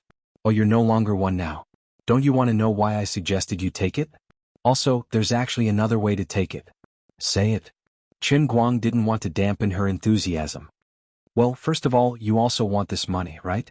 Although I don't know what you want, I always feel that your ability to spend money is as good as your ability to earn money. In fact, capital is like this. Forever relying on your own money to do business. That's the experience of the older generation. It's no longer applicable in this era. Capital has its advantages and disadvantages, but it's in line with the laws of the modern economy. In this matter that Tang Xiaokai is the best among our younger generation. Then you don't want others to take advantage of you. Even if it's only 5% of the shares, you don't want to share your results with people you don't know in the future. After all, at that time, maybe this 5% of the shares will be worth more. In addition, although you took the initiative to give up the bureau chief position, you're unhappy because of this matter. You also feel at ease taking the compensation they give you. In summary, whether it's for the development of the company or for your own comfort, you have to take this money. Qin Guang nodded. That's the reason. Lu Fei suddenly smiled wickedly. So, this is the solution I came up with. 5% of the shares will be given to them, but not to the Tianguang agency that you and Tang Xiaokai are working with. Instead, you will set up another subsidiary of Tianguang agency. It will be financially independent from the current Tianguang agency, but the management will be like a parent and subsidiary company. The name will be Tianguang Culture. Tianguang Media is good at everything. On the one hand, if you let Rising Ocean Corporation invest in Tianguang Brokerage, you'll be making money, and the company will have a large amount of cash flow. However, the 19% of shares that Tang Xiaokai occupies will appreciate too quickly and too easily. On the other hand, your foundation is Tianguang Agency. If you're unhappy in the future, you can turn Tianguang Culture or Tianguang Media into an empty shell. Tianguang Agency. Most people to say. To ordinary. Ordinary. Not to you. However, your situation is special. Tang Xiaokai will definitely not object. In fact, he doesn't care about the benefits of investing in you. As for Rising Sea, no matter how harsh your conditions are, it won't be a problem. Since he came to you, he must have accepted a mission. The people in Beijing only care about whether the money will be delivered to you in a reasonable manner. This way the people in Beijing will be more satisfied. Rao Jinghai of Rising Sea has no choice. He will think of a way to explain to the other shareholders of Rising Sea. Even if he pays from his own pocket or seeks funding from others, he will find the money for you. Qin Guang's eyes gradually brightened. He asked, can the parent company and the subsidiary company be completely financially independent? Lu Fei raised her eyebrows. Of course. They're both independent legal entities. However, because of you, they added an agreement that temporarily allows the subsidiary company to be completely controlled by the parent company.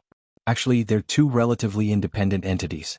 Actually, you can let Tianguang Agency control part of the subsidiary company. However, in principle, you and Tang Xiaokai would have to inject a certain amount of capital. It's meaningless. Instead, Tang Xiaokai would take advantage of you. I have another question. If I set up an empty subsidiary company and take 1 billion yuan from Rao Jinghai and only give him 5%, they'll still have to say something about it, right? Lu Fei rolled her eyes. Idiot. Can't you just buy some IP to put on a show? Besides, aren't you already the most popular IP in the country? You're so smart. It's enough to have a confidant in life. Why don't you help me? Lu Fei shook her head violently. I'm sorry, I'm not interested in your petty tricks. Qin Guang was angry that he was being looked down upon. However, on second thought, the person in front of him could buy a Porsche 918. She was a hidden tycoon with a family worth more than 10 billion US dollars. It seemed like this was just a petty trick to her. After dinner, Qin Guang and Lu Fei went their separate ways. It wasn't that they didn't have any ideas, but Lu Fei had to fly to the sea at night. She was busier than Qin Guang. When Rao Jinghai received Qin Guang's call, it was already past 8 at night. After hearing Qin Guang's request, Rao Jinghai felt that he had wasted half of his life doing business. You really have a big heart. You think you're losing out by buying 5% of your shares for 1 billion? Can you be a little more reasonable? I can't even get the shares of your parent company, yet you're setting up a wholly owned subsidiary company and giving me 5%? How can you be so shameless? How can you be so shameless? How can I explain this to the other shareholders of Rising Sea? Unfortunately, Qin Guang didn't seem interested in negotiating with him at all. In any case, this matter was settled. Can you handle it or accept it? Let's do it. If you can't handle it, I won't rely on your money to live. We'll go our separate ways. Qin Guang didn't say it clearly, but his meaning was clear. No matter how angry Rao Jinghai was, he could only report it as it was. On the way back to the office, Qin Guang received an unexpected call. It was from Old Master Jean. Qin Guang chatted with him briefly. Old Master Jean didn't reveal too much to him. He was just concerned about Qin Guang's current mental state. He was afraid that Qin Guang had a hard time getting over it. Qin Guang didn't like other old masters, but Jin Shirue and Jiang Yage's grandfather had been helping him from the beginning. He couldn't be cold to him, so he spoke politely to him. Before hanging up, Old Master Jin hinted to Qin Guang about Shanghai. Old Master Jin must have received Rao Xinghai's report and called to dispel Qin Guang's concerns. Qin Guang pretended not to understand, so he didn't explain it to him. However, Qin Guang knew that Rao Xinghai had lowered his head at the speed of light. Perhaps Old Master Jin was the one who instructed Rao Xinghai to do this. However, they would never understand. Although Qin Guang loved money, he was no longer as attractive to him when he had money to a certain extent. It was already 9 p.m. when he arrived at the office. Su Li had already gotten off work and Lu Xiaoyang was still working on the copyrights. Qin Guang called Yu Hong and Fang Tianyu, who were still working overtime, to his office and announced his decision to them. After some discussion, the subsidiary company would be named Qinguang Media. It would still be Qin Guang's legal representative. It would be an empty shell for the time being. The specific arrangements were left to Yu Hong and Fang Tianyu. Qin Guang would be the one to do it. Since Lu Xiaoyang was also working on the copyrights, Qin Guang didn't want to waste his energy. He called Lu Xiaoyang and told him to buy some copyrights when he was free. It didn't matter if it was variety shows, animations, or American dramas. He could even buy some of the copyrights for web novels. Other than a certain book called Billionaire Young Master's Cruel and Doting Wife, Please Love Me 1001 Times, everything else was fine. After buying these copyrights, they would all be placed under Qinguang Media. As for the funds needed for the acquisition, they would discuss the project for the time being. When Rao Xinghai was done with the matter and sent the money to them, they would immediately start work. After that, Qin Guang called Tang Xiaokai, who was far away overseas.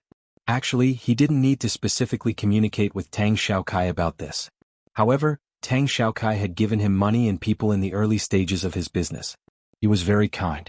Now, he had to make things clear and let him understand that he had no intention of abandoning him to avoid any future conflicts. Tang Xiaokai was a sensible person. Although Qin Guang's actions had caused Tang Jiafan to make a lot less money in a certain sense, he didn't expect to make a return on his investment in Qinguang Media. He hadn't even lost all his money yet. Instead, his investment of $20 million had increased a few times in value. That was already a pleasant surprise. Besides, Shanghai's decision had nothing to do with him. It was the higher-ups who wanted to send money to Qin Guang through another channel. Tang Xiaokai was actually glad that he didn't have to take the blame again. In the end, Tang Xiaokai took a roundabout approach and mentioned another matter to Qin Guang. Brother Guang, what's going on between you and my sister recently? Qin Guang was stunned. What's wrong? What did Sister Ing say to you? Sister, brother, the two of you are so romantic. Cough cough. My sister didn't say anything. Wasn't she preparing her thesis when you were organizing the language conference? Yeah. What's wrong? She's already published her thesis. I found someone to publish it for her. It's published in a rather high-class journal. Recently, that journal is planning to organize an academic exchange. She didn't intend to come when they invited her, but she changed her mind on the day that the World Language Conference you organized ended. Recently, she's been busy wrapping up matters at the hospital. Did you two quarrel? No. So what? Brother Guang, it's not that I want to criticize you, but don't be fooled by my sister's cheerful appearance. She hasn't been close to many guys since she was young. As her younger brother, I don't have the right to interfere in your affairs. But since the rice has been cooked, Brother Guang, you can't go back on your words. Let me tell you, don't think that a celebrity like Jin Shirui is so high and mighty, but when it comes to living, my sister is still better. Think about when you're sick. Qin Guang was stunned. The rice has been cooked? When did that happen? Why can't I remember? That's not right. There was a time when he and Tang Ying fell down together and Tang Xiaokai, who had just returned to China, bumped into them. Alright, Qin Guang thought about what happened on the plane with Tang Ying. It didn't seem that pure after all. To a certain extent, he was right. As for why Tang Ying suddenly wanted to go to America after the World Language Conference, Qin Guang naturally understood. She was hiding and pretending to be an ostrich. Despicable. No wonder she didn't call me recently. Even when I'm going to squander again, she didn't make any moves. This sister wants to go back on her words after losing the bet. Shameless. She can even go back on her words? Qin Guang looked at his watch. It was 10 p.m. He wondered if Tang Ying was still on duty at the hospital. He decided to check on her first. He didn't really want her to honor her words. Even if she wants to write off her words, he has to agree first. It's not harmonious for her to break the contract unilaterally. Chapter 945. Actually, going to the hospital to look for Tang Ying at this time was a bit of a stroke of luck, but Chen Guang didn't expect that she would actually be blocked. Just as he walked up the stairs, he saw Tang Ying hurrying out of her office in a white coat. Her hair looked a little messy, and her complexion didn't seem to be very good, looking a little pale. It seemed that she had been trying her best to clean up the mess on hand in order to escape, and it was quite tiring. She walked quickly, looking down at her phone with a frown. He didn't know what had happened to make her so anxious. Chen Guang saw that she was walking straight towards him with her head lowered, so he deliberately didn't make a sound. When she got closer, he suddenly let out a cry. "Where are you going?" Tang Ying let out a sharp scream. She looked up abruptly and saw that it was Chen Guang. She was instantly embarrassed and angry. "What are you doing? Are you trying to scare me to death?" Chen Guang didn't expect her to be so loud, so he hurriedly made a shushing gesture. "Lower your voice. It's midnight in the hospital and the patients are all asleep. It's forbidden to make noise." Tang Ying gave him a dirty look. "It's all your fault. You scared me when you had nothing better to do and now you're lecturing me." Chen Guang grinned. "It's all because you're always looking down at your phone when you're walking.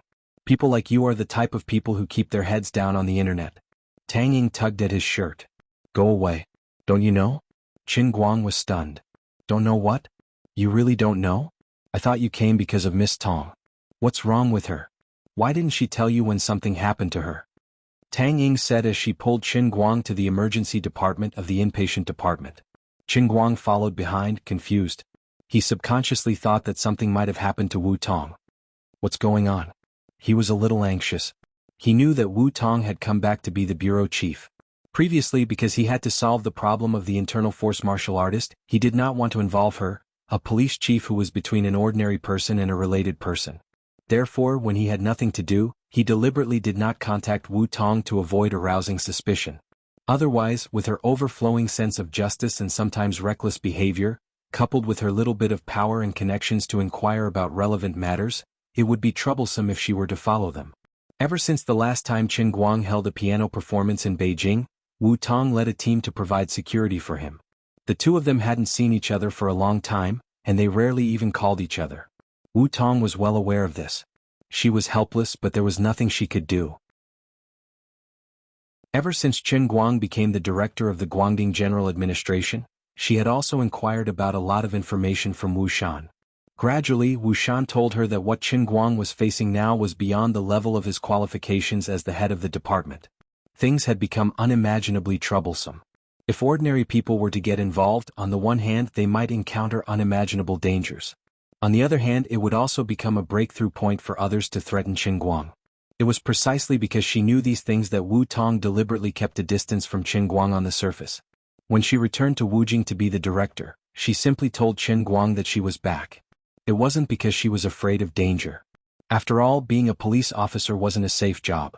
She just didn't want to be a burden to Chen Guang, especially after she heard that he sent his family overseas. Thus, she was even more determined in her decision. Sometimes she would think that Chen Guang's growth was too fast. It was as if he was just an insignificant young man in school who still needed her protection. But in the blink of an eye, he ran a company and became the director. He suddenly rose to a height that was difficult for her to reach. The change was too fast and she was caught off guard. From time to time, when she was busy with work, Wu Tong would think about what kind of existence she was to Chen Guang. What kind of role did she play in his heart? Did he not care about her? Of course not. When she was kidnapped by the World Destroyer, her life was hanging by a thread. At that time, Chen Guang was not strong at all. He descended from the sky with his bare hands and saved her from certain death. In this world, besides him, there was no other man who could do such a thing. At that time, the two of them had only met each other a few times.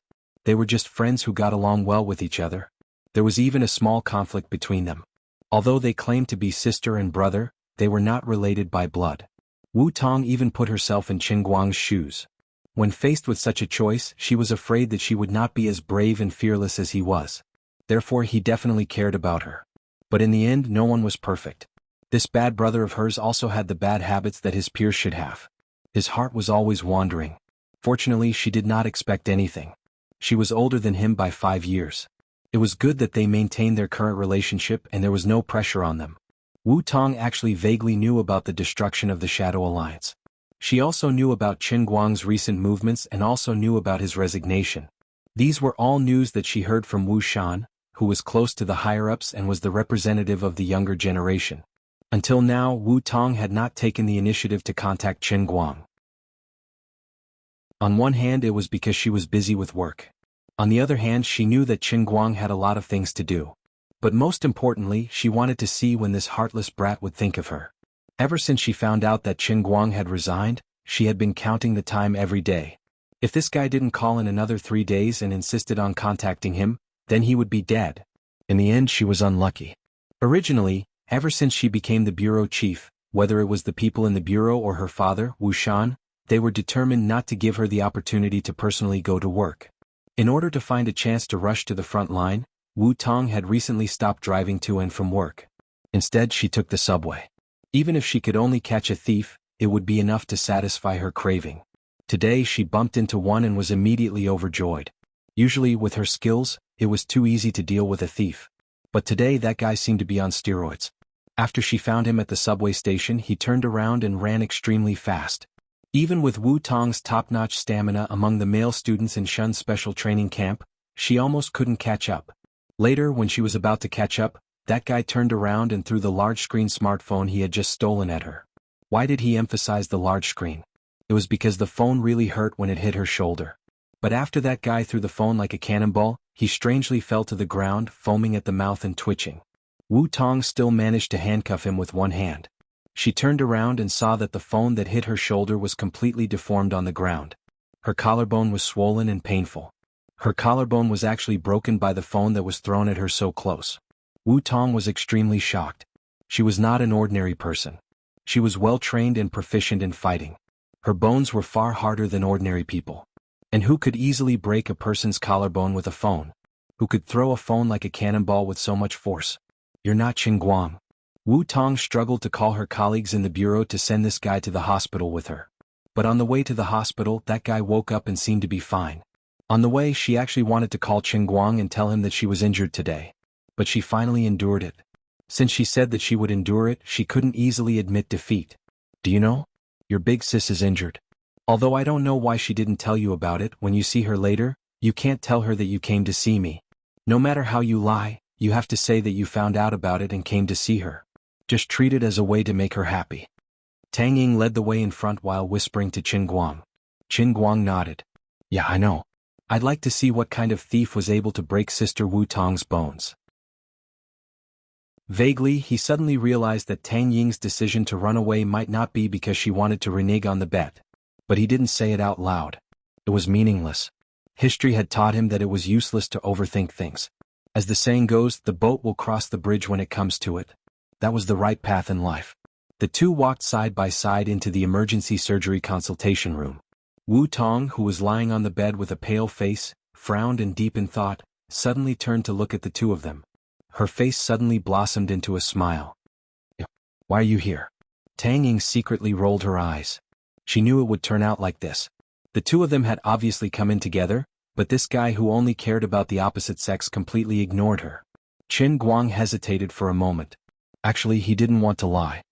Just now, to his surprise, Tang Ying, who was standing beside him, seemed to have seen through his thoughts and interrupted him. I bumped into him on the way here. Your little brother sure is resourceful. He found out the moment you got into trouble. Since Tang Ying had already lied, Qin Guang couldn't just turn around and expose her in front of her face. He could only chuckle. I say, you're really something. You're already a bureau chief. Why do you have to catch a thief yourself? Wu Tong raised her uninjured hand and clenched her fist. My hands are itchy. She believed what Tang Ying said. It was unlikely that Tang Ying was the one who informed Qin Guang. After all, when she arrived at the hospital, she found out that the doctor on duty was a male doctor. She didn't want him to bandage her, so she texted Tang Ying. The doctor on duty was relieved. After saying goodbye to Tang Ying, he retreated out of the treatment room and closed the door behind him. Tang Ying went to lock the treatment room door. She then turned to look at Qin Guang. She couldn't be bothered to ask for Wu Tong's opinion. She simply said, all right, you two can stop reminiscing. Miss Tong, take off your coat first. I'll check your injuries. She had bandaged Wu Tong's wounds many times since she was young. Sometimes she even felt that it was all thanks to Wu Tong that she fell in love with being a doctor. Oh, Wu Tong gritted her teeth and started to take off her coat. She really didn't care about Qin Guang. She didn't think it was necessary at all. Chen Guang felt his heart ache when he saw Wu Tong's face turn red from the pain. He walked up to her and gently placed his fingers on her collarbone. He channeled some inner force into her body to suppress the pain a little. Wu Tong was stunned. She turned to look at him. "You've really become a martial arts master?" Chen Guang grunted. "The person in front of you is the current, oh no, the greatest martial arts master in history." Cocky. Wu Tong rolled her eyes. With Tang Ying's help, she carefully took off her coat. She was only wearing a sky blue bra inside. Chapter 946. Hearing those words, Chen Guang's calm face froze with his hands trembling. He might be close to Wu Tong, but he had never taken advantage of her eyes in the past. Fortunately, his acting skills had reached perfection. Although his heart was pounding, he didn't show it on his face. Tang Ying sneaked a peek at Chen Guang's expression before focusing all her attention on Tang Ying. Wu Tong was actually quite shy, but her shoulder was hurting badly and it didn't seem like a big deal to let him take a look. As expected of an outstanding student from Shun's special training camp. Although Wu Tong's neck was blushing, her face was completely under control. But that wasn't the end. Tang Ying squinted her eyes and carefully examined Wu Tong's collarbone. She lifted her fingers and gently pulled open the strap of her bra. "Alright, I need to fix the bandages on your upper body and take off your bra." Wu Tong glared at her. "Ha. What ha?" It wasn't the first time, so he was quick. "Forget it, Chen Guang, help me undo the strap." Chen Guang gulped down a mouthful of saliva and felt that he had done a great job as a nurse. Sister Wu Tong, I'll do it?" Wu Tong's body stiffened and she snorted. Alright. Be gentle." Chen Guang placed his finger on it and clumsily pulled it open bit by bit. With a click, it unlocked. "You're so slow. What haven't you two done before? Why are you pretending to be innocent?" Tang Ying impatiently pulled the sky blue bra away from the front and emphasized, "Lady Tong, don't move your hands around. Otherwise your injuries will worsen. Yo, you're jumping around happily." "Lady Ying, shut up." Wu Tong couldn't hold it in anymore. She had seen Chen Guang's every move before, but now there was a third party around. It was a little too stimulating. Unknowingly, her skin gradually turned pink and she had goosebumps all over her body. After a long while, Wu Tong finally calmed down. Fortunately, her back was facing that guy and he couldn't see anything. "Wait, what is this? Damn it. What a scam."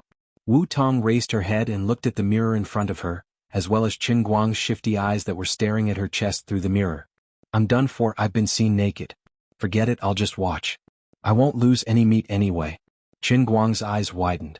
At first, he had the same thought as Wu Tong that he could not see anything behind him. However, the mirror in the emergency room was a standard feature. It was hung on the wall so he could see it when he raised his head. Tang Ying, who had just returned from concocting the medicine, almost laughed out loud when she saw the two of them staring at each other dumbstruck. No one knew what was going through Tang Ying's mind. She subconsciously pushed Wu Tong's chest and turned to Chen Guang with a smirk. "Are you dumbfounded?" Wu Tong was agitated and screamed, "Ah! Don't mess around. Don't move. Don't move. I've applied some ointment for you." Chen Guang looked at the two trembling bunnies and thought to himself, the old man didn't learn that dart technique for nothing. My eyesight is really good. Those clear skin lines, that color, that tall and straight figure. Cough cough. Take it. Tang Ying stopped fooling around and became obedient. She quickly applied the ointment for Wu Tong. At this moment, Wu Tong's collarbone was red and swollen. Tang Ying's movements were also very careful. Although Wu Tong grimaced in pain from time to time, she forced herself to endure it. Since she was half naked, she felt a little awkward, so she decided to say something to divert attention. She imitated Guangong's imposing manner of scraping bones to treat wounds and said casually, "The thief we caught today is really strange. He looks so skinny but he's so strong. It's weird." A skinny man who could easily injure Wu Tong? Chen Guang's eyes were still staring at the mirror shamelessly, but his brows were slightly furrowed. He subconsciously thought that Wu Tong's words were related to inner force martial artists. But on second thought he felt that it was unlikely. The saying that the poor study while the rich practice martial arts was not groundless. Without some financial foundation, it was impossible to practice martial arts. Those who were able to practice martial arts were either from various sects or clans. Even if they weren't, they were at least from wealthy families. Almost no poor person would be able to practice martial arts without any financial foundation. But as long as they were successful, The worst they could do was at least at the level of Lu Chao's bodyguard Tai Fanshu. For example, Xan Qin and Wu Miaowan's sects were small and incomparable to the 3 aristocratic families, the 8 major sects and the 27 sections.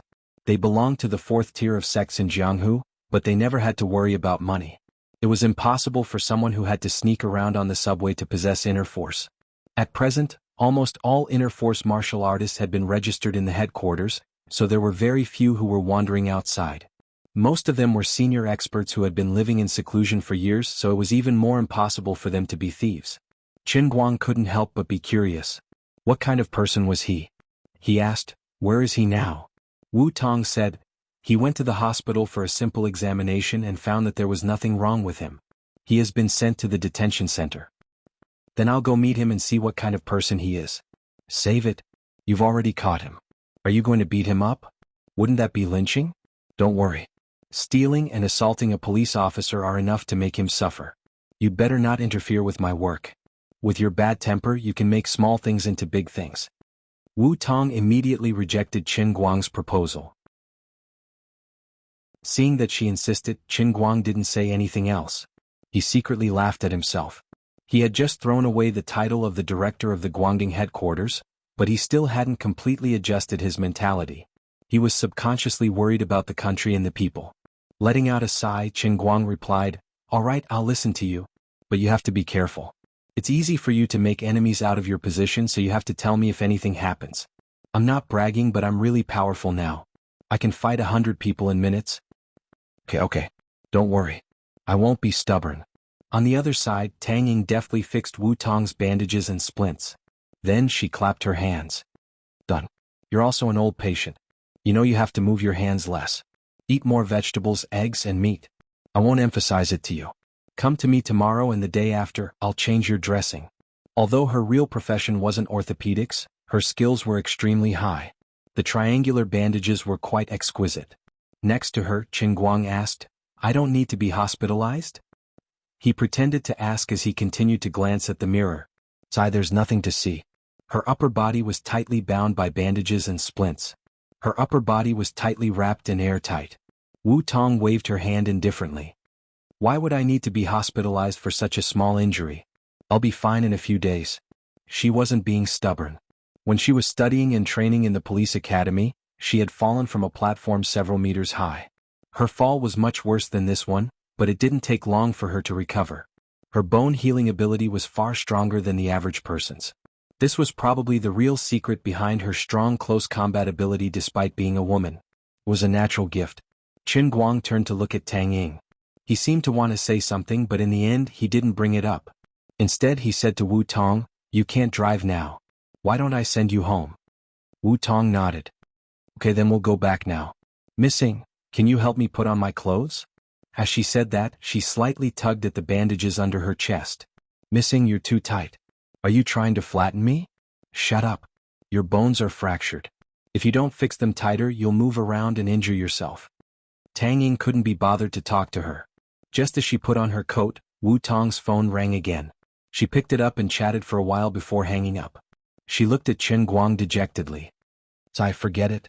Qin Guang, you can go back by yourself. My dad said he's coming to pick me up." After saying that, she seemed to be afraid that Wu Shan would bump into Qin Guang. She got up and hurried to the door. As soon as she opened the door, Wu Shan's voice came from outside. "I told you to be more obedient, but you wouldn't listen. Now you're hurt, right? Happy now?" Wu Shan scolded Wu Tong. "None of your business. Aren't you the same? You're hurt less, aren't you? Why are you like this again?" All right. I got it. I'll be more careful next time. Let's go." "I'll go say thank you to Tang Ying." Tang Ying has already returned to her office. She's very busy. She doesn't have time to wait for you to say thank you. Besides, there's no need for thanks between us sisters. Let's go. As Wu Tong and Wu Shan's voices faded away, Qin Guang was left in a daze as he had no idea what was going on. Qin Guang turned to look at Tang Ying. "What's going on?" "It seems like Sister Wu Tong is asking me to avoid talking to Uncle Wu Shan." Tang Ying's eyes flickered slightly, but seeing that she couldn't avoid it, she sighed. "She told me about it yesterday. Isn't it because of you?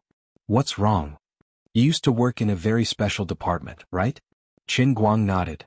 "Yes, very special. What's her name? Tang Ying's curiosity was suddenly piqued. I asked her, but she wouldn't tell me. She only said that the confidentiality level is very high. According to the rules, she doesn't even have the right to know. If she tells me it's against the rules, there's nothing that can't be said here. It's up to me whether or not I can keep it a secret. Light swollen chrysanthemum? Qin Guang knew it would be like this. Wrong. What nonsense are you thinking about? Light as in radiance, calm as in sea stabilizing needle? Tang Ying looked him up and down. What a perverted name. Did you come up with it? I'm really innocent. But I heard that when I was named, it was because of the word light in my name. Alright, let's not talk about the name anymore. Anyway, Lady Tong said that it's easy for you to resign and leave, but it seems that some people don't want to let you off the hook completely. Their original intention was to let your old friend, Wu Shan, interact with you more. They don't want you to be a free man. Uncle Wu Shan will advance soon, but the things he's in charge of shouldn't be much different from now. If he maintains a relationship with you, he might be able to meet some people's needs. Chapter 947. Qin Guang rolled his eyes. President Rao was not the only backup plan prepared by the elders. These people were good at playing one trick behind his back. On one hand, they wanted him to give up his power, but on the other hand, they did not want to let go of his influence among the inner force users. Perhaps more importantly, they did not want to let go of his peerless martial arts that allowed him to kill Ouyang Tianqing. In the end, they still wanted to turn him into their tool. Tang Ying saw that he was distracted and looked at him curiously. How powerful are you now? I'm a professional doctor, but I can't see any changes with my naked eye. No, your muscles are a little stronger, but you're just a person with a nose and eyes. You don't have 3 heads and 6 arms. Qin Guang looked around and ran to the sink to find the faucet. He placed his thumb and index finger on the metal faucet and exerted some force. Here, see for yourself how powerful I am. Tang Ying walked over slowly and stared at the faucet. There were 2 clear fingerprints on the metal faucet. How did you do it? Tang Ying was shocked. He only used 2 fingers to exert a little force. He didn't even see him use much strength, but it was already like this. It was merely 2 fingers. How much strength did he have? Qin Guang chuckled. Just a little pinch and it's like this. Tang Ying still could not understand. From a medical point of view, Qin Guang's bones and muscles were like a hydraulic press. Tang Ying wanted to examine his hand again, but there was a knock on the door. Section Chief Tang? Can I come in now? Tang Ying could not care less about Qin Guang. She quickly picked up the bra that Wu Tong had left on the blanket. What's wrong? Come in. The male doctor from the emergency department poked his head in. Section Chief Tang, you guys, Tang Ying understood and quickly said. Okay.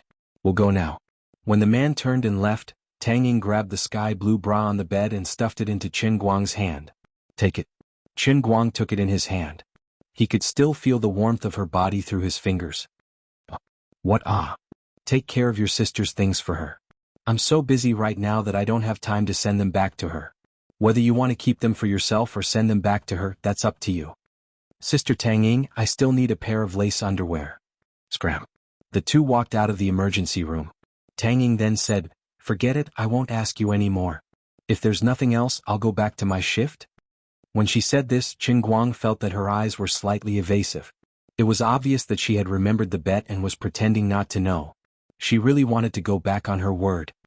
Sister Tang Ying, I saw another chief physician in your office. You're not on duty today, right? Tang Ying was taken aback. Fine, you saw through me. Qin Guang suddenly took a deep breath and asked, So, you want to go back on your word? Tang Ying's body trembled. She was slightly stunned at first, but she soon noticed the provocative look in Qin Guang's eyes. Who said I want to go back on my word? Then I heard from someone that you're planning to run to America? Did little Kai tell you that? Don't worry about where I heard it from. Just tell me, are you trying to go back on your word? If you really want to go back on your word, then just say it. I won't say another word. I've always been a reasonable person. But I'll never bet with you again. This is a game of luck. Go. Tang Ying always mean what I say. I never go back on my word. Last time even, I was on the plane because of you. Then why do you suddenly want to go to America? Don't tell me you think I'm afraid I'll let Miss Tong down, so I'm purposely avoiding you? Unexpectedly, Tang Ying took the initiative to say this. Isn't that so? This time, it was Qin Guang's turn to be at a loss. Tang Ying smiled disdainfully. Are you kidding me?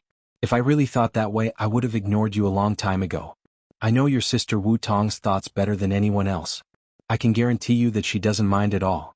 Back then, when we were watching porn together, we even… Anyway, this has nothing to do with her. Qin Guang's eyes lit up. What's going on between the two of you?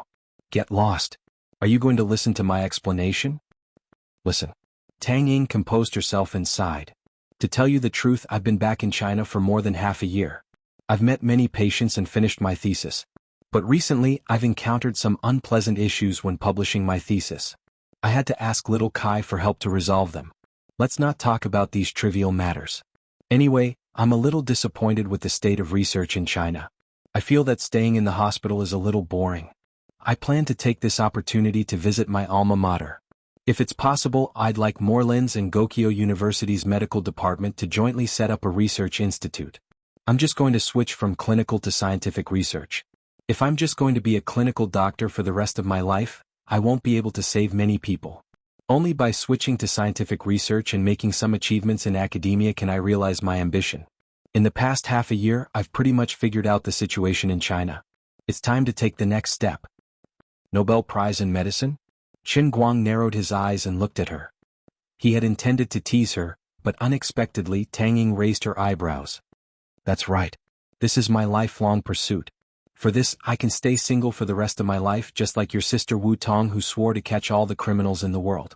The two of you are really good friends. Tang Ying covered her mouth and laughed. You can call it birds of a feather. Qin Guang also laughed. He finally understood the real situation in Tang Ying and Wu Tong's hearts, and he felt a lot more relieved. He and Tang Ying had known each other for a long time. If this kind of words came out of someone else's mouth, it might seem a little ridiculous. However, the person who said this was the youngest doctor in the famous Morelands Medical College in the past 20 years, and she was already famous both domestically and abroad at such a young age. Qin Guang knew that she was serious. When she said these words in a seemingly joking tone, her eyes flashed with the brilliance of incomparable determination. People will always be great because of their dreams. Moreover, Tang Ying's seemingly unreachable dream was great in itself. Qin Guang's slightly out-of-control desire from taking advantage of Wu Tong's eyes in the mirror had unknowingly dissipated a lot. Okay, I understand, but I don't know how I can help you. If you need anything, just let me know. It was a pity that Tang Ying was not short of money. Otherwise, Qin Guang felt that if she wanted to set up a research institute, he would be able to sponsor some of it. However, when he thought about her rich younger brother and her family's assets, there was no need for him to help. Okay, thank you for your kindness. Qin Guang hesitated for a moment. Then, about the bet, forget it. Just pretend I never mentioned it. Seeing how Tang Ying was obsessed with knowledge and had lofty ambitions, Qin Guang felt ashamed of his inferiority. Her brilliance made him seem like a vile person. Really? Tang Ying tilted her head and looked straight at him. Qin Guang nodded reluctantly. Really? You won't regret it? No. Come on. Looking at your aggrieved face, even I feel sorry for you. Don't look down on me. Although I plan to stay single for the rest of my life, I don't reject men. I'm also a normal woman. What do you mean? Tang Ying smiled meaningfully. You know what I mean. Qin Guang's eyes widened. He roughly understood what Tang Ying meant. What did the old man have to deserve? Okay, it's just that I've been too busy recently. Otherwise, I would have fulfilled my promise for you tonight. Anyway, I'm telling you, you don't have to worry. Sigh, poor me, I only know how to deal with books and patients all day. It's not easy to meet a young man that I like.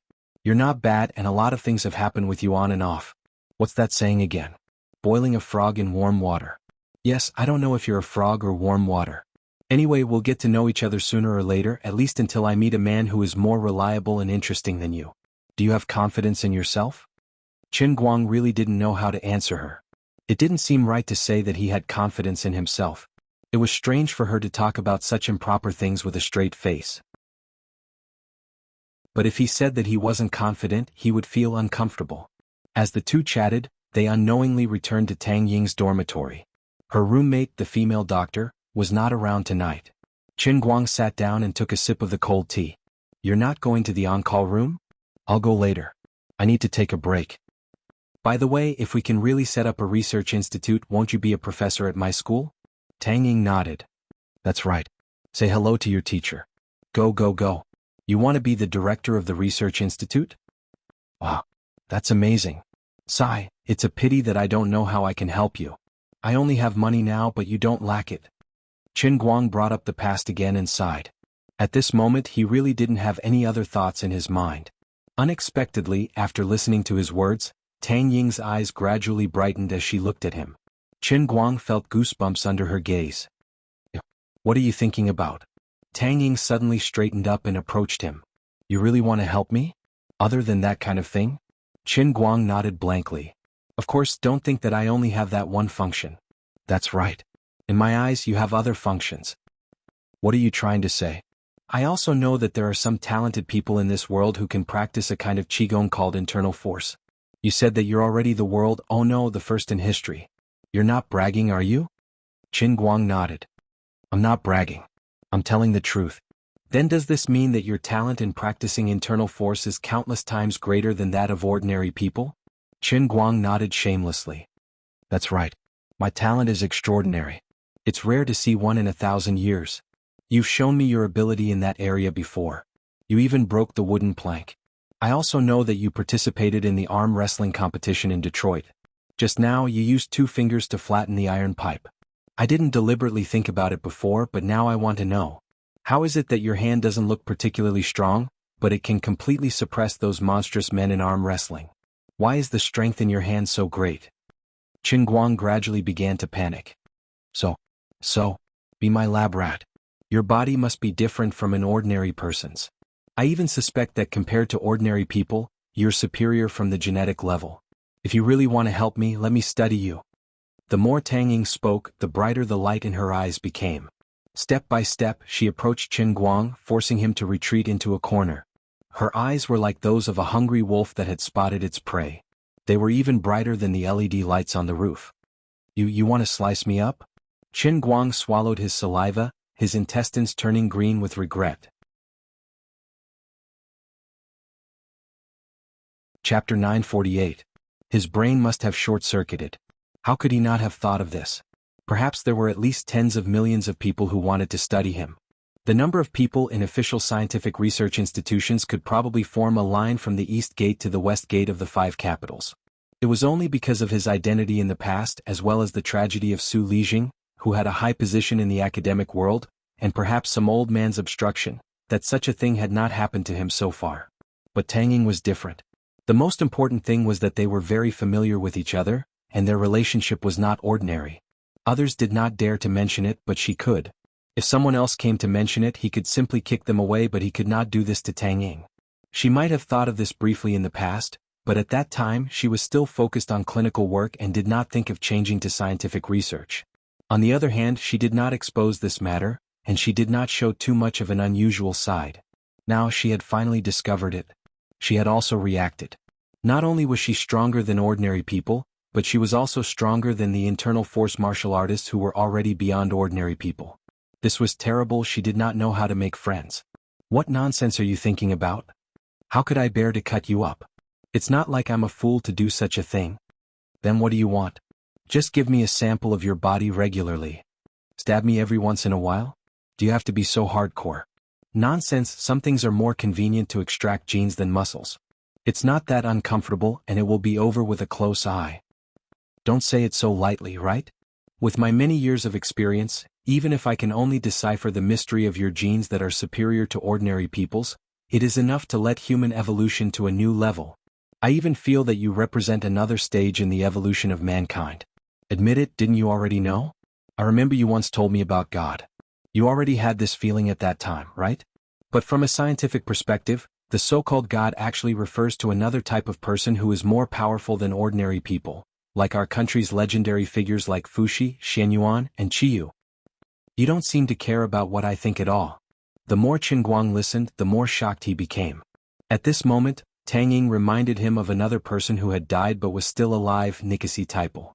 In a sense, Tang Ying and Nicole were actually quite similar. They were both mad scientists. These kinds of people looked no different from ordinary people under normal circumstances, but once their thoughts were completely opened up, they would immediately reveal their differences from ordinary people. They had extremely terrifying logical reasoning and analysis abilities. They could often find the entry point that ordinary people couldn't comprehend from the small details, and emit unimaginable ideas. This train of thought seemed absurd at times, but it was extremely logical. Great scientific achievements often came from a sudden idea after a long period of preparation, just like Newton's discovery of gravity. At this moment, Tang Yin seemed to be making wild guesses, but many of her deductions were on point. So what are you planning to do? Please give me a definite answer, I'm really scared. Didn't I already say that? I want to study your genes. Can I refuse? Then I'll die in front of you. Don't be like this. Do you want my blood or my flesh? Or should I give you a few strands of my hair? If it doesn't hurt, I don't particularly mind. For the sake of our relationship, anything can be discussed. Hair won't do. Although I can extract part of the genes, it's still the stratum corneum after all. It's not representative. Can you stop keeping me in suspense? Just give me a quick death. Tang Ying finally used her chest to push Chen Guang hard against the wall. Her hand slowly moved downwards. Her face was red, but it wasn't a red of shyness. Instead, it was a flush of excitement and ecstasy, like Columbus who discovered a new continent. She seemed to be talking to herself, but also seemed to be answering Chen Guang's question. I was really stupid in the past. Why didn't I think of this earlier? Actually, I've already extracted a few samples from your body, but at that time I didn't even realize it. What a waste of resources. As soon as her voice fell, Chen Guang's body stiffened. A certain part of him was pinched. He finally understood. After all this time, she had her eyes on his countless monkeys and grandchildren. My sister is amazing. Why didn't you say so earlier? You really scared this baby to death. Be reasonable, this can be done. I think so too. So, I'm suddenly interested in honoring the bet. Can you not be so realistic? There's no other way. I'm just that realistic. Are you interested now? Chen Guang realized that he had really been tortured tonight. Originally, when he first came here, his heart was in turmoil. Then he met Wu Tong. When he heard that Wu Tong was injured, his heart calmed down. Then he saw that Wu Tong's injury wasn't too serious. Between Tang Ying and Wu Tong, one was a wounded soldier, and the other was a battlefield doctor. Coupled with the spring scenery in the mirror, his calm heart started to move again. Later, he planned to use the excuse of sending Wu Tong home to have some fun, but in the end she ran away with her father. Later he was shocked by the ambitious Tang Ying. Ashamed of his inferiority, he activated his saint mode. In the end, it didn't take long for him to become a saint again. After so many twists and turns, he still had to have sex today. Damn it, fortunately, this old man's mind and physical body have been tempered to be as strong as iron. If it was an ordinary person, they would have collapsed to the point where their eyes would have turned black after being tossed around in such a short period of time. 5 minutes later. Are we going to start now? Okay. 10 minutes later. Are you trying to break my ribs? Can you be more precise? I think I need some Vaseline. Give me a moment. Half an hour later. Can you cooperate a little? The heat from the friction is about to ignite. You can't blame me. It's not like you don't know how good I am. Forget it. I have a little movie here. Let's cooperate. An hour passed. I can't take it anymore. Come on, I feel like it's almost done. 2 hours passed. I'll be damned if I believe you. Tang Ying glared at Chen Guang fiercely as she took out a test tube from her desk and placed it on her lower abdomen. She carefully rubbed the bank card on her body. I won't use this trick on you next time. So, are we going to do something more directly? You wish. I'll buy you a small electric motor. As Chen Guang continued to take advantage of the situation, he looked at Tang Ying. When she was done, she slapped Chen Guang's hand away and wiped her body with a napkin. She then dressed up and said, "All right, you're no longer of any value to me today. Go away. I won't be sleeping tonight. I have to deal with the sample tonight, or I'll only have 4 hours left. You know what I mean." You're not going to shower? I'm busy. I'll go to the bathroom after I'm done. Bye. With that, she took the test tube and ran away. Chen Guang thought he would be able to sleep in Tang Ying's dormitory tonight. He never expected that she would really not go back to the dormitory. He waited in the dormitory for more than 10 minutes. When Chen Guang called her again, she was already at the cold storage of Gokyo University's old campus. Well, Chen Guang packed his belongings and left. His heart ached so much that he couldn't breathe. He used to think he knew her well enough, but she had 1,000 faces. She was like a completely different person when she was at work and in life. But on second thought, it wasn't hard to understand. If she didn't have the spirit to study without distractions, How could she have gotten a PhD from Morelands University at the age of 26? In fact, a long time ago, Qin Guang had thought that he would eventually encounter a situation where people wanted to study him. After all, he had always been high profile. He had repeatedly displayed too many talents that surpassed his generation and race. But as his status rose, he gradually stopped worrying about such things.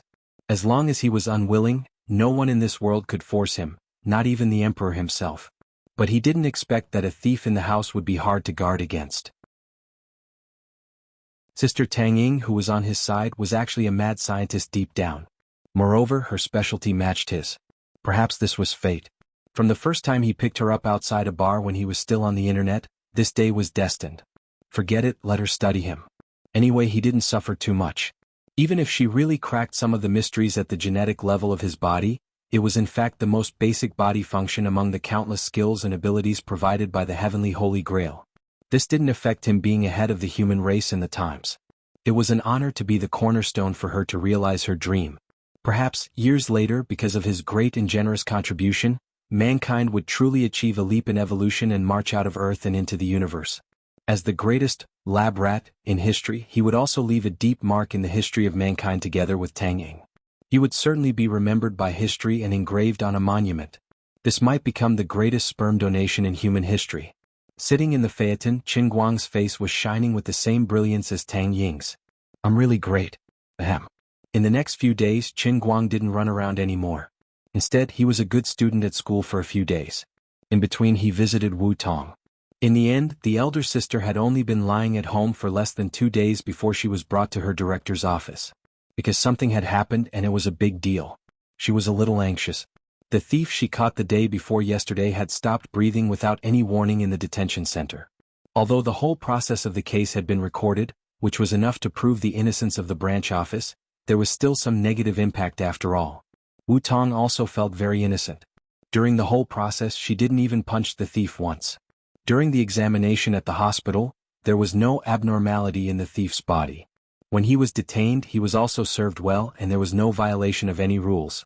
According to the autopsy report, the cause of this person's death was due to overwork and the sudden functional exhaustion of the organs. On one hand, Wu Tong was busy providing evidence to prove the innocence of the law enforcement officers, and on the other hand, she had to deal with the influence of public opinion. So, even though her injury had not fully recovered, she could only go to work with it. Qin Guang couldn't help much in this matter. As for Tang Ying, she was completely in a state of work. Less than 3 days after taking samples from Qin Guang, she crossed the ocean and went abroad. Her plan to start a research institute was officially put on the agenda, and no one could stop it.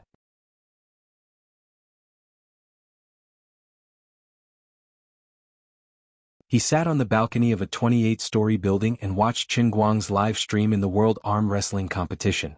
Finally, he gave up the idea of committing suicide and decided to face his fate bravely.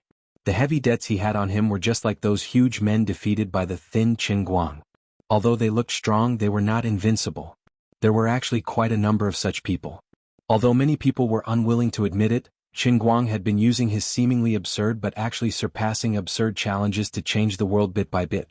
As for the haters who didn't like him, whenever he made a move, they would temporarily forget the past embarrassment and bite the bullet to slander him online or in real life. Even if they had been led into the ditch by him again and again, they would repeatedly tell themselves not to jump to conclusions easily in the future. But when this guy jumped out again and again, looking at what he was going to do, and then using their self-proclaimed rational brain to judge, they couldn't help but question him subconsciously. It was precisely because of Qin Guang's complicated character that those who liked him even more because he didn't disappoint them time and time again. At the same time, those who hated him had no choice but to change their inclinations and like him. Of course, the most stubborn haters would gradually change from dislike to hatred because they lost face again and again, and become even more stubborn. But there was an old saying that a mediocre person who was not hated by others. Since embarking on the road of becoming a celebrity, Qin Guang didn't expect himself to please everyone. No one could be liked by everyone, let alone a flamboyant new internet celebrity like Qin Guang. It didn't matter if others liked him or hated him, said good things about him online, or changed different ways to slander him. If he could control them, he would control them a little. If he couldn't, he just let them be.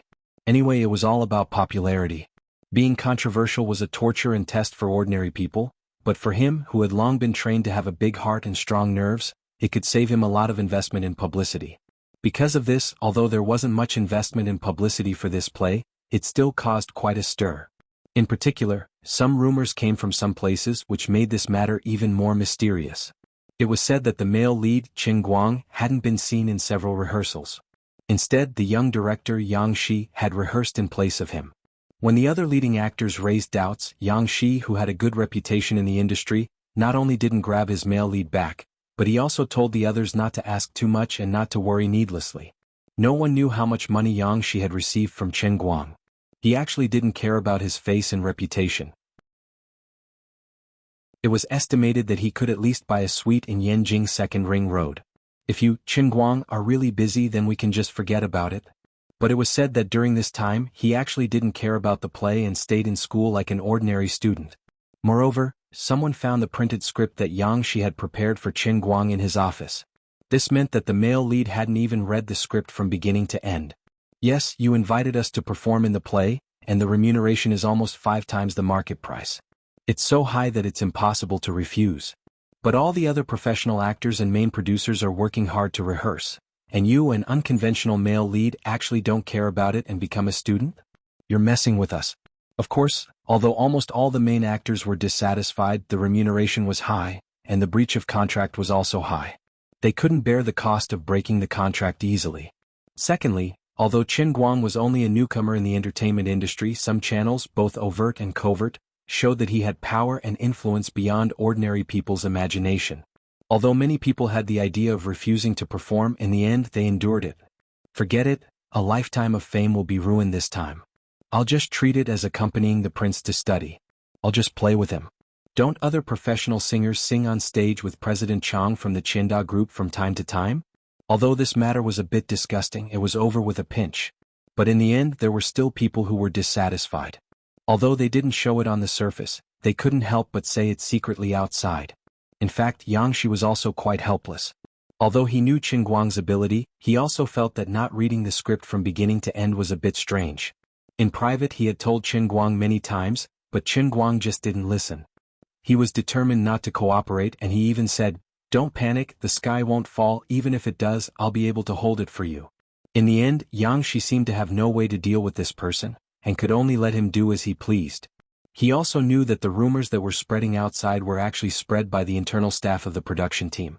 He asked Qin Guang if he wanted to rectify the internal situation and find out who was the one who didn't keep their mouth shut and had no professionalism. In the end, Qin Guang didn't care and said that he would let it be and not investigate the matter. At that time, the conversation between the two went like this. "Qin Guang, this isn't good for your reputation, right? It doesn't matter. It's meaningless to say so much before going on stage. Whether it's a donkey or a horse, we'll see in a minute.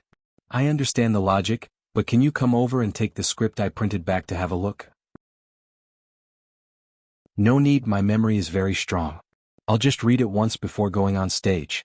Also, if there are many people in the production team who are scolding me, don't hide it. You can complain about me as much as you want on the set. It'd be best if I can see you complaining outside tomorrow. That would be even better. I slightly regret coming here this time. Recently, my peers in the circle have already spread the word that I'm a laughing stock. Director Deng also called to scold me, saying that I didn't properly lead the show for you, but instead accompanied you to mess around. I had to quibble with him that I wanted to use the play to train you and barely muddle through. However, he was worried that if the show failed, it would cause your reputation to explode. At that time, the box office might also be affected. Okay, Brother Yang, let me ask you one thing. Do you trust my acting skills? If I go on stage, do you think I'll mess up?" On the other side of the phone, Yang Shi pondered for a moment. In his mind, he recalled the former boxing champion Ali, and said, "As long as you can remember your lines, there won't be a problem." "That's it. I have to go to class. Let's talk later. I'm hanging up." This was the longest conversation the two had ever had over the phone about the play. As a result, from that day onwards, the grapevine began to spread even more news. The play director Yang Shi, who had been helping the male lead Qin Guang, finally exploded. He flew into a rage on the set, smashed the script, smashed the phone, and kicked the table. Qin Guang asked him to complain a little, but Yang Shi forced himself to add scenes. He was also a little cautious. If he really messed up, others could at least see that he tried to save something. However, he couldn't stand that Master Qin Guang was too difficult to please. Brother Guang, we're friends, but you have to leave me a way out. Not to mention Yang Shi's acting was very effective. Young director Yang Shi lost his temper. I've never seen such an absurd actor. All main creators pay 5 times the price. Nouveau riche Qin Guang's artistic path. Shameless internet celebrity digs into the classic tarnishing art with money. The male lead of Thunderstorm, who doesn't rehearse or read the script. He has lost his bottom line to hype up. Famous director. If Qin Guang messes up Thunderstorm, I will call on the famous directors in the industry to boycott him. Internet celebrity Nouveau riche, surpassing the existence of young male idols. Similar news spread like wildfire on the internet, like an unrestrained zebra. Chapter 950. This time, it's different from the past when Qin Guang was being protected by the old men in the dark. But it's different now. He had resigned and was no longer the director of the Guangdong General Administration. He had also clearly expressed that he had no interest in the officialdom. The elders had dealt with the father and son of the Chao family as he wished, and Chao Jingming had even become a deranged person. However, because of this, the two sides had become estranged, and he seemed extremely unruly and difficult to control. His integrity and stubbornness were a double-edged sword. It made people not need to be too wary of him, but at the same time, they could not put too much hope in him. When he said those words in the conference room, the disdain in his words, the contempt in his eyes, and the sympathy and disdain he had for those who were deeply mired in the mire, the old men could see it clearly and understand his attitude. Just as he said, he would never become the same kind of person as them. His words made many elders angry. They felt that they had been humiliated, but everyone also knew that in a certain sense, Qin Guang's choice was also reasonable. These people had heavy responsibilities. For so many years they had had a bright and dark past. They had carried this bloated and huge country on their shoulders. Perhaps because of some selfish family interests, it was not easy for them to stagger through the swamp to this day. Although they were now in high positions, they were not happy. Many of them even had a past that they were not willing to face. This was a precious life experience, but it was inevitable that it was painful. Although no one regretted it because they did not think that others could do better than them, the blood on their hands and the promises they had broken in their hearts were all responsibilities that had to be borne to reach this position. They felt that they might not be great, but looking at the current situation in Wuxia, they did not disgrace the ideals in their hearts. Although society was still unfair, and many people felt that the moon in foreign countries was especially round, in the end, it was almost to the point where everyone had clothes to wear and food to eat. Although many things and people had not been honorable enough, their conscience was clear. However, they could not deny Qin Guang's choice. It might be a better and brighter path. Compared to her, Qin Guang lived a more open life. He didn't have to hide so much filth in his heart. Perhaps if time could be reversed and they were given a second chance to choose when they were young, they might be more willing to live like Qin Guang. Since they couldn't change his personality, and they couldn't drag him down this path, the elders didn't have the intention to continue to train him in the direction they wanted. In short, Qin Guang had no possibility of entering politics in the future, so his personal image was not that important. So now Qin Guang had completely become a wild wolf that was allowed to roam freely. He could do whatever he wanted. Even if others slandered him, the old man would not take the initiative to help him clean up the mess. As for Qin Guang himself, he deliberately let the public opinion on the internet ferment as it pleased. Even when Yu Hong asked him if he wanted to think of a way, he not only did not try to clear his name, but he also asked Yu Hong to take the initiative to pay more people to criticize him for acting in a drama. The more people scolded, the better. The more hatred they could attract, the better. Whoever wrote the most beautiful article would be able to make others gnash their teeth in anger. Qin Guang would even add money as a bonus. Qin Guang had absolute confidence in his acting skills. He did not believe that he would mess up Thunderstorm at all. At least, that was what he thought until he opened the script for the first time. He had played this kind of trick more than once and it was always the same. He first suppressed it, then raised it. Now, the more people criticized him, the more waves he would cause. On the other side, Qingguang Media was almost done by Yu Hong. The official registration was successful, and Lu Xiaoyang's acquisition of the IP was also in progress. Rao Jinghai, who was prepared to spend a lot of money, was having a headache, but the financing was still going well. In about a month's time, the newly registered Qingguang Media's financing and acquisition of shares would be officially unveiled. Time passed by unknowingly, it was already the end of the second week. At 7 o'clock that night, the drama was about to officially go on stage. Qin Guang, the male lead, finally arrived at the theater 4 hours earlier than usual. Other than Yang Shi, the other main cast members were basically in a state of explosion. "You're finally willing to come here. We almost thought that the male lead was the director himself. But there were only 4 hours left before the performance. What's the use of coming now? You might as well not come at all and just let director Yang do it himself. At least he can complete the whole scene." Yang Shi braced himself and brought Qin Guang in front of the main cast members. He felt like he was about to be ignited by the questioning gazes below. "Well, let me introduce everyone. This is the manager of Qinguang Media, Mr. Qin, also known as the almighty superhuman Qin Guang."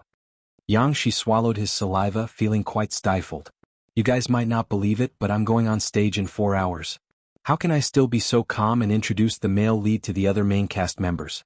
Qin Guang waved his hand calmly and chuckled. "Hi everyone. I'm the main cast member of Thunderstorm, Qin Guang." The other 20 to 30 main cast members below the stage replied weakly, "Hello Mr. Qin." Everyone called him Mr. Qin and no one called him by his name. It looked like they were respecting him, but in fact it was because no one really treated him as an actor. "You say you're the main cast, Qin Guang, but in our eyes, you're just a rich and capricious boss, Mr. Qin." Qin Guang was well aware of this, but he wasn't bothered by it. Looking at his watch, he said, "It's 3 p.m. right now and there's only 4 hours left until the stage. Everyone make your preparations. I have high hopes for this play." The moment he said that, everyone was stunned. "You have the cheek to say that? You have high hopes for this play? You have high hopes that you've never attended rehearsals or read the script. You also know that there are only 4 hours left, but you still forced yourself to come. You still have the cheek to lecture us? If it wasn't for your irresistible offer of 5 times the salary, we would have spat on you a long time ago. I've never seen such a shameless person." Finally, someone couldn't take it anymore. A young actress with delicate features, dressed in a plain-made costume, coughed violently and said, "Mr. Qin, I want to ask you a question." The moment she said that, the other actors' expressions changed. They knew she was going to make things difficult for them. Those who were unfamiliar with her didn't say a word and just waited to watch the show. Those who were close to her gave her looks, telling her not to stir up trouble at this time and not to cause trouble for herself. She had already held her nose for so long, she couldn't still wet the bed in the morning. Another middle-aged actress who was close to her, Yin Fei, who played the important role of Fan Yi, immediately tugged at her clothes and said, "Xiao Lu, don't mess around. Have you forgotten what I told you last night?" Shi Lu turned around and glanced at Yin Fei. "Sister Yin Fei, I understand, but I just can't take this lying down." "Sai Yu," Yin Fei didn't know what to say. Last night, when the two of them finished rehearsals and went out for supper, Shi Lu was full of complaints about Qin Guang and even wanted to give up the chance to perform. At that time, Yin Fei tried to persuade her. Although the male lead was very unreliable, a normal play wouldn't be able to achieve the impact of Thunderstorm. There were countless eyes all over the country waiting for it. When the time came, it didn't matter how bad Qin Guang's acting was. Although it might affect their acting standards and condition with him as a foil, wouldn't it reflect the high standards of these professional actors? I know you don't need money and don't care about his 5 times salary and compensation. But although you have some connections in the industry, you are still a newcomer. Participating in such a high-profile show is good for your development. At most, don't treat this play as an art performance. Treat it as a reality show. At that time, Shi Lu was reluctantly persuaded by Yin Fei. But she was still young and impetuous. Today she was like a barrel of gunpowder. On the other side, Qin Guang had already turned his gaze over and looked straight at the girl. "Oh, what's the problem?"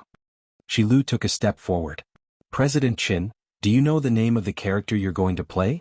Hearing this, Yang Shi's expression changed slightly. He stepped forward and interrupted. "Shi Lu, don't joke around. Qin Guang carried it before." Qin Guang answered straightforwardly. "I don't know. F***CK. Yang Shi was dumbfounded. "I was just about to wash the floor for you. You turned around and peed on the floor. Can't we talk properly? How do you want me to wash it for you? This time it's even healthier. I can't even wash it." Shi Lu pointed at Qin Guang. Her hands were trembling and her lips were trembling. She couldn't speak for a long time. She didn't expect that Qin Guang would dare to admit it. "You don't even know the name of the character you're going to play. And we thought that even if you didn't come to rehearse, you would have at least read the script in private. If you didn't say it yourself, we wouldn't have dared to accept this reality." Can a person really be so unreliable? She was so angry that her eyes were wide open. Her originally fair face had turned bright red because of her anger. The other main cast members also felt their hearts skip a beat. This is so infuriating. We might be acting in a fake drama. Despair. Alright, Yin Fei didn't want to persuade Shilu anymore. She also wanted to see what the most deceitful male lead in history could do. So what did you mean by reminding us that we only have 4 hours to go on stage? What do you mean by placing high hopes on us? Are you trying to make all of us into a joke? Qingguang, what's going on in your head? Have you lost your mind? Shilu took a step forward and glared at Qingguang. She felt that there was a ball of fire burning in her chest. She had too much resentment to vent. Qingguang shrugged. Didn't I just say that I'm taking this matter very seriously? I take this very seriously. Alright, stop fooling around. I have to go look at the script. You guys hurry up and go through it. After saying that, he wanted to leave again. The old man didn't have the time and energy to care about everyone's feelings. Time was a little tight. Rather than wasting my breath here, I might as well go read the script. If I had to painstakingly explain myself to every single person who didn't believe in my abilities, then I would tire myself to death. Shilu was so angry that she laughed. She turned to look at Yang Shi. Senior. Director Yang. Look at how sloppy he is. Back then, I only came here because of you. How dare he act like this? Yang Shi waved his hands. He didn't have the pretentious aura he had in the past 2 days. He forcefully defended himself. Shilu, don't get too worked up. The situation isn't that bad. Qingguang is really the most talented actor I've ever seen. He's a natural actor. Alright, stop fooling around. Shilu turned to look at the others and steeled her heart. Do you think I'm fooling around? I just don't want my dreams to be humiliated. He's insulting the performing arts. Forget it. I'm not acting anymore. After saying that, she turned to walk out. After taking 2 steps, Yin Fei hurriedly pulled her back. Shilu turned back to look at Qingguang. She gritted her teeth. Isn't it just a penalty fee? I'll pay. Others might be afraid of you, Qingguang, but I'm not. I used to have some hope in you, but now I feel like a joke. Goodbye. Shilu broke free from Yin Fei's grip and walked out. Xiaolu, don't be like this. Yin Fei still wanted to stop her. Shilu struggled a bit more and finally managed to escape. It was less than 4 hours before she went on stage. One of the female leads, Shilu, wanted to stop acting.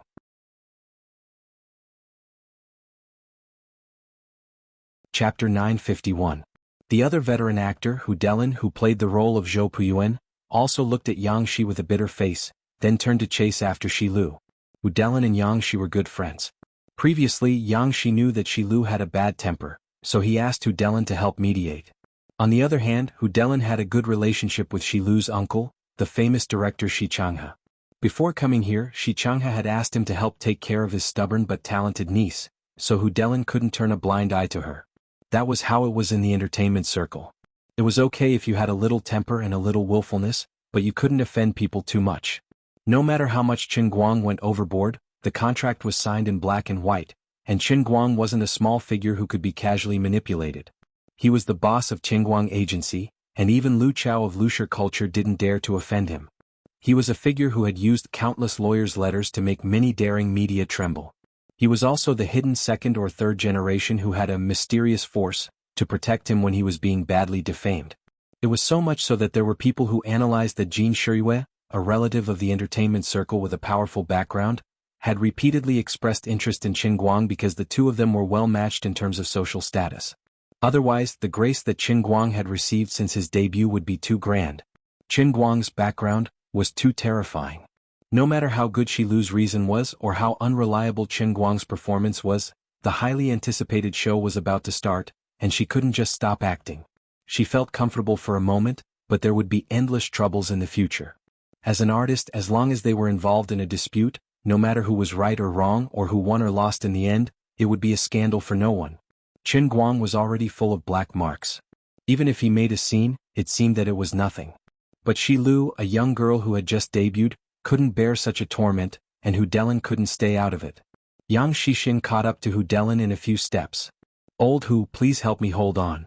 Hu Delin quickly chased after her while nodding. No problem, leave it to me. Xiao Lu's temper is a little bad, but in fact, it's because she values this opportunity very much. It won't be a problem to have a good talk. When Hu Delin was about to leave, he glanced at Chen Guang again. Even though he was a good-natured person, he was a little angry. Returning to Chen Guang's side, Yang Shi looked at the others. He couldn't come up with an idea for a while. After thinking for a while, he said, Okay, everyone go and rest first. Hurry up and review the script. It's okay, tonight's scene will definitely come out. If Xiao Lu really doesn't come back, I'll just put on makeup and go sing the Four Phoenixes. Chen Guang said, It's fine. I'll do it. I can act too. It's dirty. This time, the other main creators didn't even bother to roll their eyes. They turned around and ran. They were really afraid that if they continued to stay beside this master, they would want to strangle him like Shi Lu. My brother Guang, stop fooling around. What are we going to do this time? Why don't you go up and say some soft words to coax her? Shi Lu isn't a bad person. She just graduated and hasn't been in the entertainment industry much. She's a little arrogant. Her uncle is Shi Changhe, a friend of director Deng and also a famous director. You know, after all, she's a second-generation star. Just look at how things are going. If she really decides to quit the show, there's no one more suitable than her. Shi Lu is really quite talented. I was just saying those words out of anger. This is a drama, not a Beijing opera. How can a man go up and play the role of a woman as the Four Phoenixes? When almost everyone left, Yang Shi turned to look at Chen Guang with a bitter face and tried to persuade him. At the last moment, Shi Lu, who was playing the important role of the Four Phoenixes, actually wanted to quit in public. As the director, he had a big headache. He looked at Chen Guang with pleading eyes, hoping that this big brother could help him a little. I know you're capable, but others don't. Let's put away our supernatural powers first, okay? Chen Guang also hesitated for a moment. Actually, he could quite understand the anger of this little girl named Shi Lu. But in the end, he didn't say anything. Instead, he patted Yang Shi on the shoulder and said, Brother Yang, don't worry. She won't be able to leave. Yang Shi was stunned. What? Chen Guang chuckled. No reason. Her acting is pretty good, but Monkey Sun can't escape the palm of Buddha's hand. I'm 100% sure that she won't leave. Ha! Yang Shi's face was blank, but Chen Guang had already turned around to leave. He said, Brother Yang, I'll leave her to you. I really have to go read the script. Give me 3 hours. I'll memorize the lines of the Four Phoenixes and the original male lead. Just as Chen Guang and Yang Shi said, he was sure that Shi Lu wouldn't really leave. The reason was very simple. Don't be fooled by her angry look. In fact, she had forced herself into this situation. But the moment she turned around to leave, her footsteps were slightly hesitant. In fact, she regretted it as soon as she turned around. This kind of small detail couldn't be noticed by others, but it couldn't be hidden from Chen Guang's eyes. She turned around and walked away as if nothing had happened. Yang Shi and the other mature and charming actress Yin Fei followed her to persuade her, and she would definitely come back. Yang Shi had no choice but to quickly say, Brother Guang, don't forget. You have to memorize Zhou Ping's lines. You have to play Zhou Ping. Chen Guang turned around and was shocked.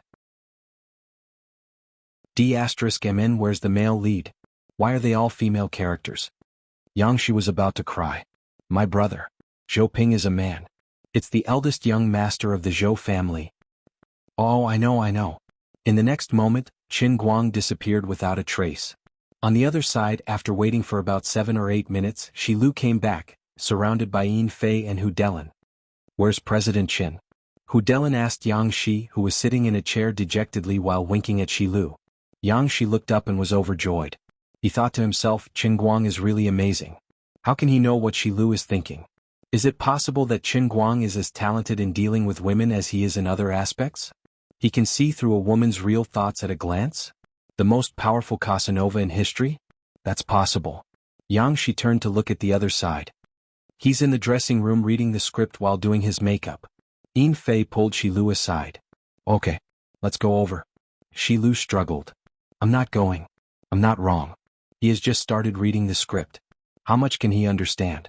Even if he really has a photographic memory and can memorize the lines, can he understand Zhou Ping's character? All right. Xiao Lu, have you forgotten what we agreed on? Why are you talking to an old friend again? Do I have to call your uncle? Hu Delin shouted from the side. Shi Lu's face stiffened. She looked aggrieved and lowered her head. Uncle Hu, I'm sorry. I understand. Hu Delin urged. It's good that you understand. Before things get worse, you should at least apologize to Mr. Qin. Shi Lu pursed her lips and looked aggrieved. On the other side, Chen Guang was sitting on a chair, holding the script with both hands and reading it attentively. When he saw the script, he remembered that he had acted in Thunderstorm before. However, he had acted in a movie which was different from a play. All in all, since he had acted before, it was easy for him to do so. This was within his original scope of work. Furthermore, ever since he had become a martial sage, his memory had indeed improved greatly. He could recite it without any difficulty. He flipped through the pages as though the wind was blowing, causing the makeup artist to roll her eyes. Shilu and a few others pushed the door open and entered. They saw Qin Guang straightening his back and flipping through the pages. He was so focused and serious. If he had read each page for less than 30 seconds, everyone would have believed that he was memorizing the script. Shilu suppressed her emotions and walked up to Qin Guang. "Mr. Qin, I'm sorry." With that, she bowed her head. Just like what everyone had told her, she had to bear with it until the matter was over. No matter how disgusted, or regretful she was, there was no point in continuing to make a fuss. No matter how much resentment she had, she would have to wait until after tonight. As long as she could endure the 3.5 hours on the stage and come down, she could scold him as much as she wanted. Even if she had offended him to the point of no return, she would still be able to stand her ground. "Look, this funny clown is so funny on the stage, but I am still loyal to my contract and completed everything I had to do. It is a pity that I am not a god and I do not have the ability to rely on my own strength to save this failed play. I admit that when I first took on this project, I said that I was doing it for the sake of Senior Yang Shi and Uncle Hu's matchmaking. However, I did not deny that I wanted to ride on his popularity. After all, everyone knew that as long as he was involved in a show, the ratings would be phenomenal. I admit that I was being petty, but no one could stop me from standing up to defend my art. I did not think that things would be so bad. This is the first painful lesson in my life, but I will remember it in the future. Even if Qin Guang really wants to ban me from now on, even if my uncle can't help me, I don't care. If this industry is so lousy, I will not work in this industry in the future. I will do something else. Uncle Hu said something very well just now. You can't blame others for mistakes that they haven't made yet. No matter how lousy Qin Guang is, he hasn't had the time to go on stage. No matter how dissatisfied he is, he can wait until he gets off the stage." Shilu looked straight at Qin Guang.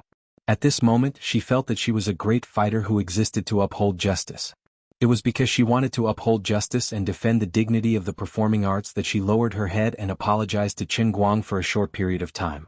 Now it is like the darkness before dawn. Come on, laugh at me as much as you want, show off as much as you want.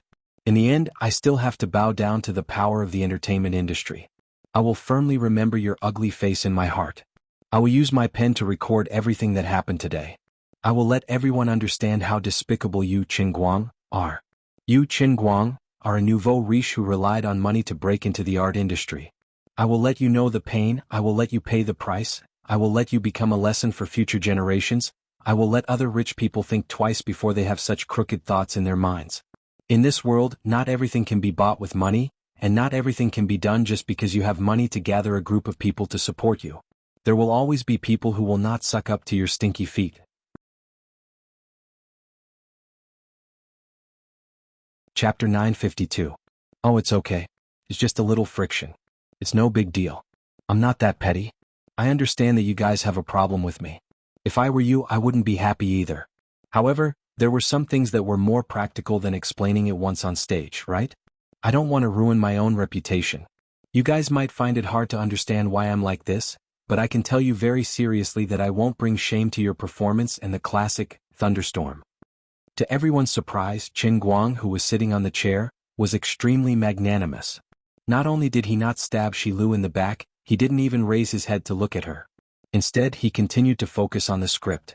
He didn't stop flipping through the pages, but his mouth was calm as he spoke. Even Hu Delin and Yin Fei were a little confused. When they were persuading Shilu, they discussed how Qin Guang would react. They even emphasized to Shilu again and again that no matter how much he went overboard, she must bear with it and not intensify the conflict. After all, previous events showed that Qin Guang was a very narrow-minded person. After Shilu apologized, she steeled her heart and used her mind to block her ears. She made up her mind that no matter how much this guy went overboard, she would bear with it. But he was actually so magnanimous, like an old man easily forgiving a willful naughty child. This feeling was so strange that it caught people off guard. At this moment, it was Yang Shi who reacted quickly and clapped his hands. All right. Since we're clear about this matter, then we won't waste any more time here. Guang, you can look at the script first and we'll go and have a look at the scene. Yang Shi signaled to Hu Delin and Yin Fei with his eyes, and the two of them took Shi Lu outside to smooth things over. From the beginning to the end, the makeup artist, who only cared about taking care of Guang, looked on coldly from the sidelines. This makeup artist was part of the industry, and he was also one of the staff members behind the scenes of Guang's version of Thunderstorm. He was already familiar with the storm on the internet. It's really pitiful to be a celebrity. They look glamorous on the outside, but they're actually very wronged in private. Just like Hu Delin, Yin Fei and Shi Lu, the leading actors of the drama, they had a bit of fame, but in the end they were dragged by Guang to accompany the crown prince to study, and they even had to lower their heads in front of him. With the frequency at which he flipped through the book, would he be able to get into it? It would be strange if he could remember his lines. He's just putting on an act for you to see. Before you came in, he had already been rummaging for a few minutes. What the makeup artist didn't expect was that Guang spent 2.5 hours in disguise. Boss Qin, aren't you getting too into character? I'm just an inconspicuous makeup artist. What are you playing at? Are you putting on an act for me to see? Wait a minute. He couldn't have fallen for me, right? But I'm already in my 40s. Isn't that a little too old? Youngsters nowadays like mature types? But I'm a man. However, Guang couldn't be bothered about what this crazy makeup artist was thinking. After his makeup was done, he changed his clothes and walked out. He changed into a Republic of China-style suit. Although there was something wrong with his brain, he had a pretty good makeup artist's finishing touch. It made him look a little more mature and less immature. He really did look like a young master from the Republic of China. When Guang went outside, Yang Shi was pulling one main cast member after another to go through the key points of the play. Those who weren't checked by Yang Shi were lowering their heads and reading the script. Although everyone present had acted in Thunderstorm more than once, and they were still learning from the past, this was a 3.5-hour-long performance of 5 acts. If they forgot their lines halfway through, the effect of the performance would definitely be greatly reduced, even if they had a teleprompter hidden in their ears. Although not many people felt that they could last until the second act, just like what Shi Lu thought, no matter how unreliable the male lead was, they would do their best and leave the rest to fate. Anyway, if something went wrong, it couldn't be their fault. The amount of people scolding Guang online also reached its peak in the afternoon, especially the news that Shi Lu had stopped acting and was pulled back. No one knew who in the production team had secretly spread the news, but it poured oil on the fire. The situation was out of control. Mango TV, which had bought the live broadcast rights, even held an emergency meeting to discuss whether they should prepare 2 backup programs in advance. This was a national live broadcast. If they couldn't continue acting, they had to cut off the signal in time and change the program. If it was possible, it would be best to discuss with Guang's agent to see if they could adjust the license price of the live broadcast rights according to the broadcast time of the program. After all, if they spent a lot of money to buy the copyright only to be broadcast for less than 10 minutes, it would be too much. The manager of a certain business department of Mango TV, who was in charge of the operation, was scolded by the station's higher-ups. How could he be so stupid as to transfer the full amount in one go? Why didn't he sign a floating clause when he signed the contract? The manager was so aggrieved that his eyes were filled with tears. That wasn't what you said when you asked me to talk to you. At that time you said that I must get it at all cost. Our satellite TV has already lost step by step in the competition. This is a rare opportunity, we must make a beautiful comeback. All of you clearly agreed to the terms, but now you want me to be the scapegoat? He braced himself and looked for the manager of Guang's business department, Fang Tianyu, to discuss changing the contract. In the end, the other party's reply was only 2 words. Her. What was worse was that he had offended someone. Fang Tianyu had perfectly implemented Guang's principle of being a person. He must not be at a disadvantage. At that time, Fang Tianyu's original words were like this. I've long heard that your station is famous for changing your mind at the last minute. I didn't believe it, but now I believe it. Yo, are you bullying us because of your big business? Where did your spirit of the contract go? Changing a good contract just like that? Do you think we're pushovers? Come on, I know you have your difficulties, but you guys are a little too dishonest in this matter. Let me tell you, if you only call me if CEO Qin finds out about your station's intentions, in the future when your station broadcasts news simulcast, if there are any scenes of CEO Qin, all of you will have to censor it. Director Qin can turn your station into a parallel universe's Mango TV. Do you understand? Then Fang Tianyu hung up the phone. Lu Xiaoyang, who had just rushed back, asked nervously, Old Fong, can we handle it by acting so pretentiously? Fong Qianyu patted Lu Xiaoyang on the shoulder. Old Lu, we're feeling bitter. If I wasn't so strong-willed, those people who signed the contract with us would have turned into hungry wolves and bitten me to death. As Fong Qianyu said that, his sharp eyes saw a familiar figure appear at the backstage entrance of the theater. Damn, Director Chang from Bamboo is here. I'll hide for a while. This is Director Chen's acquaintance, I can't get hard. This Director Chang was naturally brother Little Chong. Hey Manager Fong. Don't hide, don't hide. I'm not here to cause trouble. Little Chang's sharp eyes quickly chased after him. Fong Qianyu patted his chest. Director Chang, next time you should inform me first. You scared me to death. You don't know, but recently I have to go to the basement to go home. People are blocking my way. That's because those people have no foresight. They don't believe in Brother Guang's ability. I have full confidence in him. Manager Fong, just follow Brother Guang's example and blacklist those sponsors and broadcasters who have been causing trouble recently. They'll regret it later. Chang Xiaozong was indeed someone who had followed Qin Guang and made a name for himself. He was very confident. Fong Qianyu sighed. Sigh. How can we blacklist a salesperson? We can't have enemies forever. We can only have profits forever. Manager Fong, I think you're a good person. You're a talent. Come to work at Bamboo. I don't dare. I'm afraid Director Chen will strangle me to death. On the other side, Yang Shi was still acting seriously. Everyone keep your spirits up. Go through your scenes in your head. Uncle Hu, adjust your collar. Zhou Puyuan is someone who cares a lot about appearance. Sigh yes. Sister Yin Fei is indeed experienced. That's how Fanny should be. There's a hint of charm in her eyes but not too much. Unknowingly, everyone's emotions were stirred up by Yang Shi. Thunderstorm, which was supposed to be on the verge of being overdone, suddenly became a huge mountain in everyone's heart. Everyone had the same thought. This was all because of the male lead who was flipping through the script from the beginning again. It was Qin Guang who was going to play Zhou Ping. It was 6:30 p.m. in the evening. The small theater that could only accommodate a few hundred people was gradually filled up. From time to time, the main cast in the backstage would hear the hustle and bustle of people outside. When they turned to look at Qin Guang, who was still flipping through the script, they couldn't help but feel strange. No matter how much of a scammer he was, no one could deny his popularity. There weren't many people who could make a small theater play this popular. Moreover, this was a play that had already been performed countless times. It was almost impossible to perform anything new. It could only be compared to the classics and find all sorts of faults. In recent years, very few film crews would choose to act in Thunderstorm. Firstly, the Republic of China drama was a bit too old. The audience was tired of it. Secondly, it was strenuous and unrewarding. Everyone thought to themselves, perhaps our situation is not bad. Even if we can't be immortalized, we can at least be infamous for thousands of years. We can't perform the best Thunderstorm, but at least we have a chance to perform the worst Thunderstorm in history. This is also an achievement, right? Finally, under the gaze of tens of millions of TV and computer viewers, and under the gaze of hundreds of people in the small theater, the lights dimmed and the curtains on the stage slowly opened. The brown carved wooden door creaked open with a very historical and heavy creak. Qin Guang's version of Thunderstorm was officially on stage.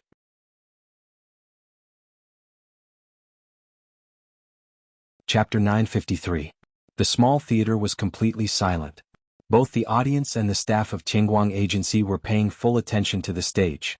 Even Big Beard Deng, who was thousands of miles away in Beijing, gave himself a rare holiday. He pulled a few of the production crew members to sit in front of the TV, just to watch Qingguang's drama, which had almost become a farce. He did not dare to pull the other main actors, for fear that Qingguang's performance on the stage would make the other actors not want to continue filming and they would quit. Big Beard Deng had a headache. He hoped that Qingguang would learn to act well. If possible, it would be best to send him to the CCTV or Chinese drama school to sharpen his skills. But obviously, Qingguang would not be so obedient. This young man, whose identity was getting more and more special, did not have the time and schedule. He seemed to be busier than a big director like him, but he was busy with something that ordinary people were not qualified to ask about. But I did not expect you to play it so big. You challenged the most difficult live drama the moment you came, and you even said it would be broadcasted to the whole country. Why don't you go to heaven? Why are you so daring? There were 100 actors who could act in front of the camera, but there were probably less than 10 who could complete the whole drama. Although drama actors were not famous and their income might not be as high as movie stars, Everyone knew that the drama stage was the real place to train people. Currently, the recognized acting school in the country, the old artists who were famous among the people, all had experience in drama. I say, Director Deng, I still feel unsure. Isn't that obvious? I'm not sure either. What if he messes up? It's one thing for him to lose his reputation, but what about our movie? We haven't even finished filming and his reputation is already ruined. Can we replace him? Big Beard felt a headache coming on. Replace him? What a joke. This drama was originally tailor-made for Jiang Yage. If Chen Guang did not act and Jiang Yage also quit, then who would take the role? The main cast has been completely replaced? Also, don't forget that Chen Guang, Jiang Yage and Jin Shiriwei are the main investors in this movie. Chinda Pictures only has 10% of the shares. That's right, we can't change our boss. Sighed Director Deng, it's been hard on you. It's fine. I was the one who chose him back then, so I admit it. Alright, let's not talk about this for now. Let's watch the TV and see what Chen Guang can do. The plot of the play on TV had already begun to move forward. At the beginning of the prologue and the first act, Chen Guang did not have any scenes. Although the other actors on the stage were hastily prepared, they were still professional actors with high standards. Thus, they were able to act according to the rules. Assistant Yang's standard is getting better and better. I didn't expect him to be able to do this in less than a week. Jiang Yage, who was also in front of the TV, commented with great interest. Jin Shiriwei nodded and said, I just saw the news on the internet that Shi Lu, who plays the Four Phoenixes, lost her temper with Chen Guang in the afternoon. It looks like she has some real skills. Jiang Yage continued to comment, Hu Delin's Zhou Puyuan is also quite good. He hasn't even shown his face yet, but those 2 lines are enough to make him look old-fashioned. Jin Shiriwei shook her head and said, I think Hu Delin is a bit too strong. I didn't expect the veteran actor to be a bit nervous. Jiang Yage threw a small tomato into her mouth and chewed it. She said in a muffled voice, It's all because of our dear Guang. You can't say that. Although they are acting well now, Thunderstorm is indeed a bit old. If it wasn't for Chen Guang, I'm afraid many people would have changed the channel.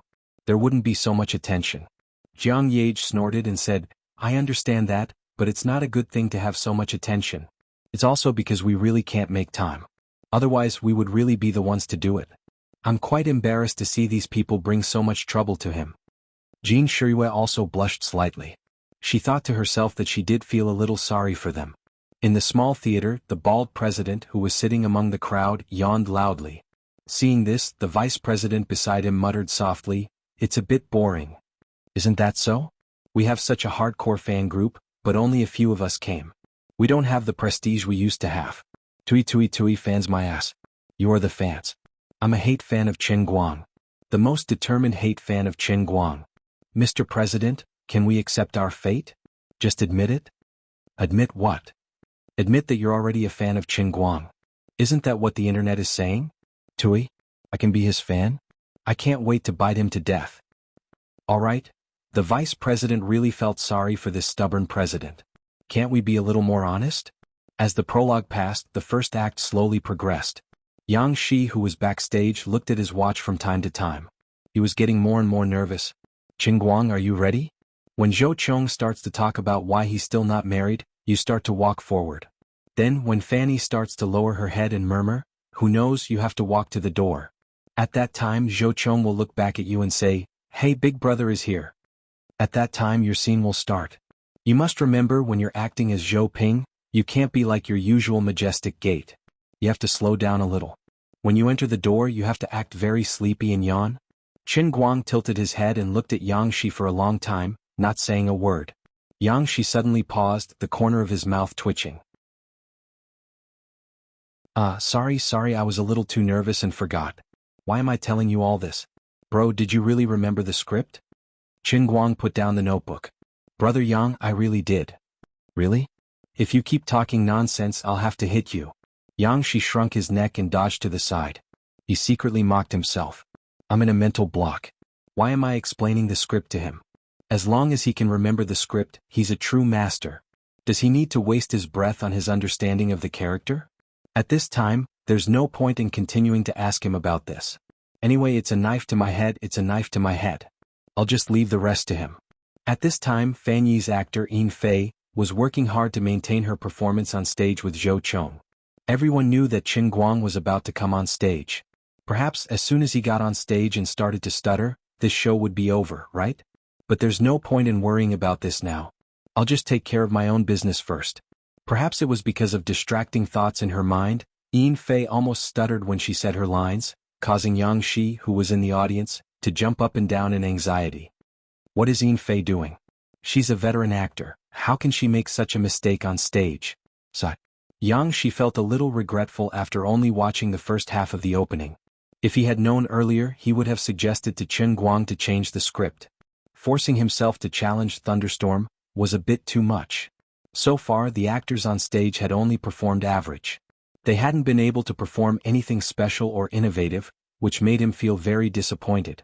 It was difficult to surpass a classic, not to mention that he didn't have much time left. He really didn't have the ability to rehearse over and over again, polishing and adjusting everyone's state to the state he wanted. The actors were also focused on stability on stage and didn't dare to have any off-topic performance. They didn't want to make any mistakes, but they didn't want to make any contributions. If this was just a small show on a small stage, their performance would still be above the standard. But this was a nationally broadcast play that received a lot of attention. Not to mention the people in the theater, there were countless people all over the country who were pointing at the screen and talking about it. For the past Qin Guang, mediocrity was failure. For the classic Thunderstorm, which had been brought to the stage time and time again, if it couldn't come up with something innovative, people would say that it was relying on its predecessor's legacy to cheat people's money. The more familiar a classic was, the easier it was to be compared. Once a comparison was made, people would nitpick. No matter how small a flaw was, it would be magnified infinitely in the eyes of others. Some were obviously very good improvisation and innovation, but it would also be covered up by others' preconceived impressions. It's too late to regret now. Yang Shi was in a daze when Qin Guang, who was beside him, suddenly strode forward. Yang Shi was stunned at first, then suddenly came back to his senses. It was Qin Guang's turn. He was actually lost in thought. He hurriedly turned back to call the others. Make the best use of this last bit of time and think of a way to sculpt if he could. He pulled Hu Delin, who was about to go on stage. Uncle Hu. Hu Delin understood his thoughts in a second and waved his hands. Director Yang, don't count on me. I only have this little ability, I can't lead the others. In fact, a veteran actor like Hu Delin could handle the situation at the critical moment, but he felt that he did not have the fighting spirit. Although he had been helping Yang Shi with Shilu's work, this was only his duty as a senior. He really did not have the determination to put his life on the line and forcefully lead the others, even at the risk of failing miserably in an easy task. Yang Shi sighed and turned to look in the direction of the stage. Qin Guang was about to enter. Zhou Chong and Fan Yi were discussing why Zhou Ping was still not married. Up until now, Qin Guang hadn't said a word. He was also facing the stage with his face sideways. Yin Fei and Zhou Chang's actors couldn't even see his expression clearly. However, his simple steps had the feeling of anticipation in Yang Shi's heart, and even exceeded it. He portrayed the image of a dispirited young master of the Republic of China who was in low spirits and had a heavy heart. Others had no confidence in Qin Guang and couldn't understand the mood, but Yang Shi understood that Qin Guang was already in character. Yang Shi's breath stopped for a moment. It's coming. As long as Qin Guang can remember the lines, there won't be a problem. Yang Shi gripped the walkie-talkie in his hand tightly. If he forgot the lines, he would quickly remind him. Director Yang, Qin Guang's earphones. At this moment, the floor supervisor walked up with a pale face, holding a pocket-sized bone conduction earphone in his hand. Yang Shi's face turned pale. Oh my God. This guy isn't wearing earphones. It's over. On the other side, Qin Guang raised his head slightly, opened his mouth and raised his hand slightly, covering his mouth with his fair palm. Zhou Chong smiled stiffly. Brother. Actually, he should be smiling naturally. Zhou Chong was a very simple and upright person, and he had a very good relationship with his half-brother, Zhou Ping. Qin Guang looked up, his slightly hazy eyes regaining some clarity. He nodded slightly. You're here. That's the smell. Yang Shi listened to Qin Guang's slightly tired but intimate "you're here" through the earphone. His heart almost stopped and his breathing completely stopped. In a haze, he seemed to have returned to that coffee shop, watching Qin Guang transform into the angry Muhammad Ali, leaping in front of him like a butterfly. At this moment he looked so natural and he seemed to fit in with the surrounding folk style of the setting. Even his voice had changed, becoming a little low and hoarse. A simple greeting to his brother had imperceptibly played out Zhou Ping's many thoughts.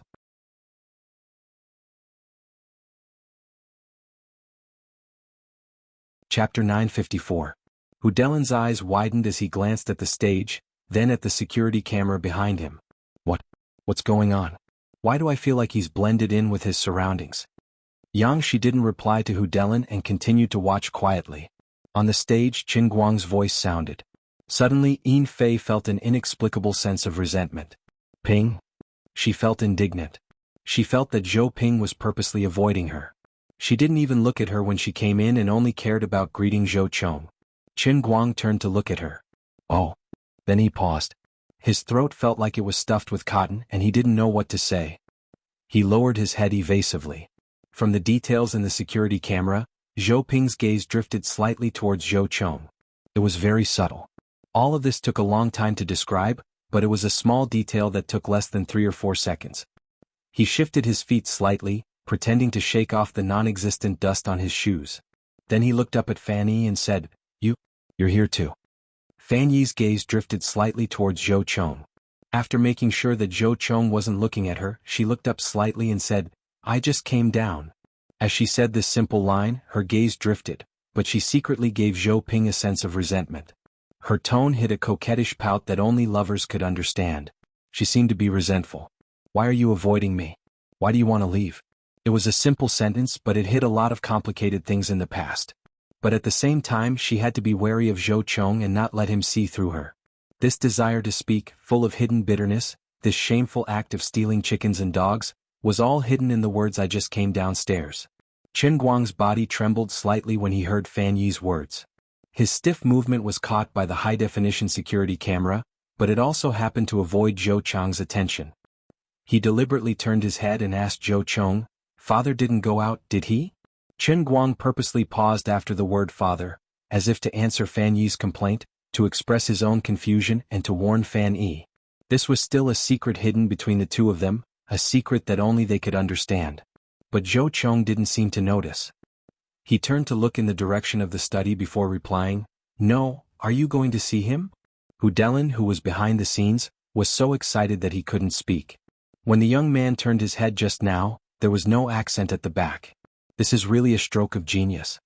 Yang Shi also said, also when Yin Fei said, go downstairs earlier, that almost imperceptible tremble in her voice was simply too amazing. Director Yang, have you noticed that Yin Fei and the others are completely immersed in their roles? It's completely different from its previous state. Hu Delin said excitedly, we've been rehearsing for a few days, but she's never been so immersed in the role. Yang Shi nodded. That's right. They're already in the middle of the movie and can't get out. He knew exactly what was going on. This was what was truly terrifying about Qin Guang. When he was immersed in the role, there would be an invisible realm with him as the center, completely enveloping the people and things around him. He could attach a layer of the soul of an era to lifeless scenes and props, and he could even make the people around him completely lose themselves. Their souls would involuntarily overlap with the character they were about to play, allowing the character's true self to completely overwhelm the actor's true self. This was probably what he meant by world-class acting. A world of its own. Yang Shi had no idea how Qin Guang did it, but he was absolutely certain that it was the truth. Qin Guang never bragged, but when it came to acting he was really amazing beyond imagination. Yang Shi would never understand that Qin Guang was able to achieve such an achievement in acting because he had lived in the world of acting countless times and reached the highest realm that only others could achieve. He could use his seemingly subtle movements, his exquisite micro-expressions, and his small movements that were so vivid that people couldn't tell if it was a play or a real life, to control everything around him. His voice, which seemed to have a magical charm, and even the frequency of the vibration of his vocal cords, could completely merge himself with the role, and then ruthlessly extract the role from the story, turning it into real life and covering his stage. Yin Fei and Zhou Chong's actors couldn't understand the secret behind it, but it didn't matter. The moment Qin Guang opened his mouth, they were pulled into the realm of world-class acting. They didn't realize it at all, but they had already lost themselves as if they had been possessed by the character in the movie. This wasn't because of Qin Guang's terrifying hypnosis ability, but because actors like them were trying their best to act as someone else in their subconscious. What Qin Guang did was to use his world-class acting skills to influence others, to maximize the subconscious of the actors so that they could completely change from acting as someone else. While Yang Shi was in a daze, Dylan, who was next to him, bowed his head and frowned. It wouldn't be long before it was his turn to go on stage. After witnessing Qin Guang's performance with his own eyes, Dylan, a veteran actor, had been unknowingly brought into the role. At this moment he was no longer himself. He had become the mine owner Zhou Puyuan, who was still annoyed and depressed by the recent strike in his own mine, and was also having a headache about his good-for-nothing eldest son. Yang Shi and Dylan weren't the only ones who were truly shocked. The eyes of the hundreds of people in the small theater, who had been yawning, lit up when Qin Guang appeared. Some people wanted to see him make a fool of himself, some were afraid that their idol would be embarrassed, and some had an indifferent attitude. In their hearts, they had already sentenced Qin Guang's version of Thunderstorm to death. This was just a boring copy of a classic. Whether or not Qin Guang could continue acting, this play was just a ridiculous play by a local tycoon. It couldn't leave any trace in the history of art. Perhaps in the future, it would become a topic of conversation and a laughing stock. Although the actors on stage were professional, they were very reserved. They were just copying everything from the past and there was nothing new.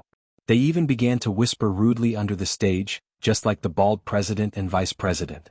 There were even some people who didn't like the play and were just here to watch the fun, thinking of leaving. Until Qin Guang appeared, everything seemed to change in an instant. On the stage in the style of the Republic of China, the exquisitely made props became dimmer without warning, giving people a strong sense of simplicity. Even the stage lights became gray, as if they were looking at an old painting that had been stored for 20 or 30 years. But what really changed was the state of the actors on stage. Fan Yi's cheating failed, and as a stepmother she cheated on Zhou Ping. Now she was facing the fate of being hated and abandoned. The complicated pouting and resentment when she spoke to Zhou Ping instantly made the hearts of those who understood the play race. This was a completely different state from before. Even those who didn't understand the play were aroused by her soft words. Beijing. Big Beard Deng stood up from the sofa. He still had a cigarette in his mouth, and the lighter in his hand was still emitting orange flames. His beard was almost burnt, but he didn't seem to notice. Jiang Yage and Jin Shiyue, who were originally curled up lazily on the sofa, had already sat up straight. Their bodies were stiff as they stared at the TV, blinking their eyes, unable to believe what they were seeing.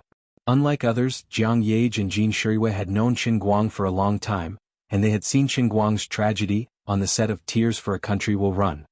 But they weren't like Yang Shi, who had seen how Qin Guang used his perfect performance to prove himself.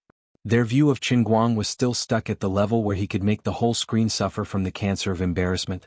So Jiang Yage and Jin Shiyue were originally like Big Beard Deng, the most firm representatives who believed that Qin Guang's acting was not reliable. But what did they see now? What an incredible scene. Yin Fei was completely taken in by his performance. Although Yin Fei wasn't particularly famous in the circle, she was considered a veteran in the field of drama. In the past, Jiang Yage and Jin Shiyue had seen Yin Fei's performance live. They knew that this veteran was limited by talent. Although she was diligent enough, her overall level had stagnated and she couldn't improve. In the acting industry, although more learning, more practice and more thinking could make up for the lack of standards to a certain extent, it was still an industry that relied on talent. Everyone could act, but whether they could perform the desired effect in front of the camera or on the stage, to the extent that it didn't feel like they were acting, depended on whether the performer could understand the requirements of the director and the script, feel the state of the character, and perform it perfectly. Some people needed to deliberate painstakingly, but some only needed to look at the script, find a corner to think about, ponder, and completely grasp the state of mind of the character. This was talent. After all, the upper limit of a person's level on the stage was determined by their talent. Yin Fei was a qualified and competent actress, and she was very talented among ordinary people.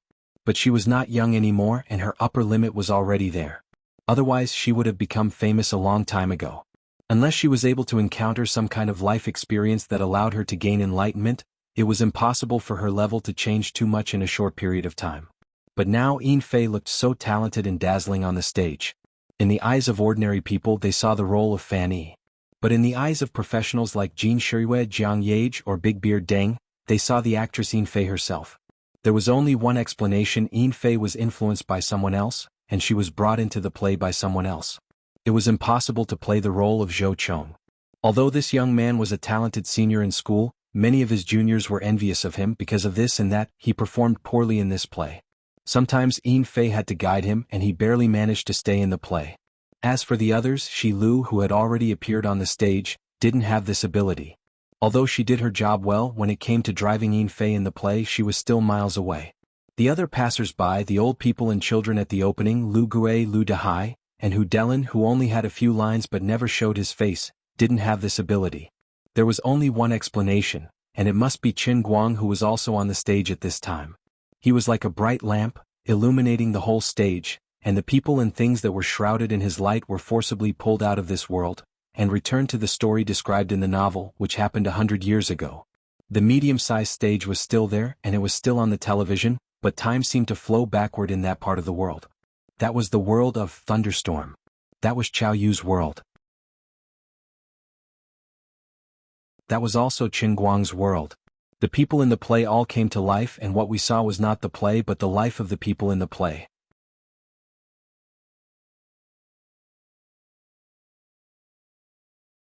Chapter 955. When the first act finally came to an end and the 3.5-hour-long play came to a short rest, the audience was silent. Everyone's mind was constantly replaying the countless details of the first act that had just been played out. The drama lovers who had already watched Thunderstorm were wondering why they had never realized that Thunderstorm had so many connotations. After watching today's first act, they felt that the movie version and the live version of the drama that they had watched before were not even worth mentioning. The audience who came purely for Qin Guang had no understanding of Thunderstorm before, but this did not stop them from being completely immersed in it. As a classic that had been selected as a textbook, although not many people had seen this play, almost everyone knew the name of this classic. It was just that the predecessors thought that these were antiques that could not keep up with the times and belonged to the old things that had already been eliminated, so they were not interested in them. But because they had never seen it before, this time they felt it particularly deeply. Only then did they understand that the old things that they had always been against had such meanings. Although they were just watching a play, they experienced the extremely real sadness and joy of the people in the play. As for the backstage, the actors who had appeared on the stage in the first act were all sitting quietly in a corner, no one talking to anyone. Until now, these people still had not left the play. The complicated personality child Zhou Ping was still sitting there, as if wherever he went, the world of Thunderstorm would cover that place. Even Yang Shi, who was supposed to seize the time to talk to others about the play, subconsciously wanted to find a pipe and put it in his mouth. He himself had unknowingly returned to that era, and had become a passerby living in the play. He had completely forgotten his duty, and the others had completely forgotten to review the script. But this was actually meaningless because these actors had even forgotten who they were. When they stood on the stage, in that scene and environment, they did not need any memory, they would naturally say the lines that their character and position required. On the stage, they were not just copying simple lines. Their entire thinking had completely become that of the characters in the original Thunderstorm written by Qiao Yu. After a short break, the second act continued. It was not only the Wujing Theater that was quiet, but also countless audiences in front of their TVs and computers all over the country. She had originally planned to watch a farce, but she had never imagined that she would actually find true emotion in this farce. The more sensitive audience members couldn't help but put themselves in the shoes of the audience. The more rational audience was surprised. They were particularly puzzled. They had seen so many classic movies and TV shows over the years, but never had they been so deeply touched by the screen on that small square stage like today. Was it because he had become more emotional, or was it the aftereffect of accidentally drinking too much coffee before getting off work? It was undeniable that Qin Guang's acting was really good. It was perfect, beyond imagination and impeccable. But in the end, this was just a play. Alright, don't let your imagination run wild. The second act has begun. The audience once again focused their attention on the screen. Before he knew it, the second act had ended. The third and fourth act. The stage was in chaos because of Sifeng and Zhou Chang's deaths, and Zhou Ping's suicide. Everyone knew that this seemingly chaotic scene was a story acted out by the actors. It was clearly a stage that had been set up, but everyone still felt that what they saw was really happening. The chaos on the stage formed a strong contrast with the quietness off the stage. Everyone clenched their fists tightly and held their breath. Xiao Tsong forgot to look down at the latest online number sent by the company's group chat. The PD in charge of the live broadcast of Mango TV forgot to direct the cut. The employees of Qingguang Agency also forgot to cheer for their boss's perfect performance. Big Beard Deng had long forgotten his worries at the beginning of the play. Although he was not completely immersed in the play like others, he had, after all, directed Thunderstorm when he was young. Compared to others, he could use a calmer and more professional gaze to judge today's play. But now he felt that he didn't need to say anything.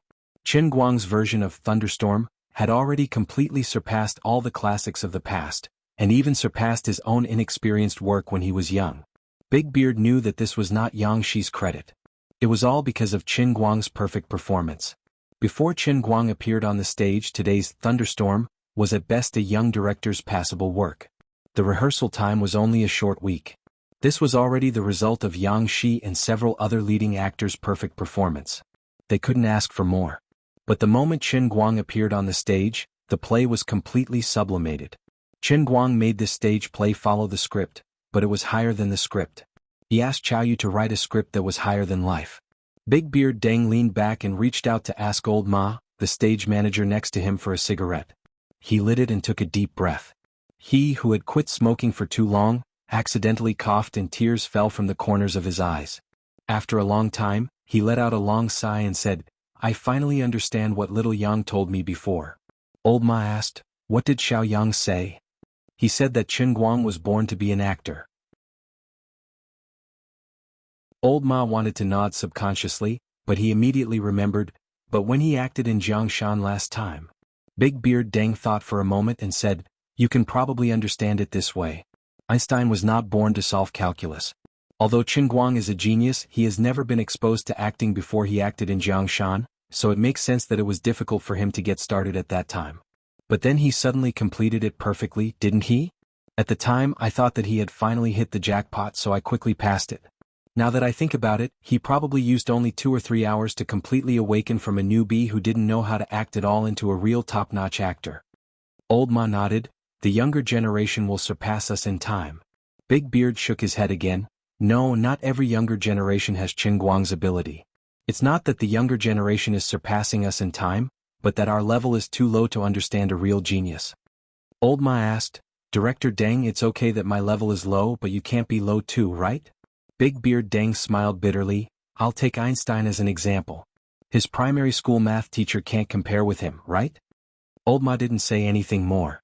Big Beard had no problem mocking himself, so there was no need for him to add another stab to his wound. As a well-known director, he should be able to tell whether a person had the talent to become an actor or not with a few glances. However, Big Beard had questioned Qingguang for so long, which was simply damaging to his reputation. In the West Mountain villas, Jiang Yage and Jin Shirui were also staring with their eyes wide open. No one could understand the incomparable regret in their hearts. If they had known that Qingguang had this ability, even if they had to stop filming in Yanjing, they would have gone to Wujing to act with him. As for those haters who had slandered Qingguang online or in their social circles, they were still breaking their promises this time. Those who had bet with their colleagues had already begun to think of a reason to skip work tomorrow. They would hide for as long as they could. Those who had bet with their classmates took out their mobile phones and planned to send a text message to their teachers to find a way to ask for sick leave. As for those who had bet with their wives or others, they didn't even have a place to hide. These days, there were all kinds of media outlets that had published articles questioning and criticizing Qingguang on the internet. The fast ones had already published a new draft, while the slow ones were gnashing their teeth and writing. There was no doubt that the limelight of these media outlets didn't need to be looked at. They must have made a 180-degree turn. The media had never cared about moral integrity. They would follow the direction of the wind and write the draft. It didn't matter if they were scolded as fence-sitters.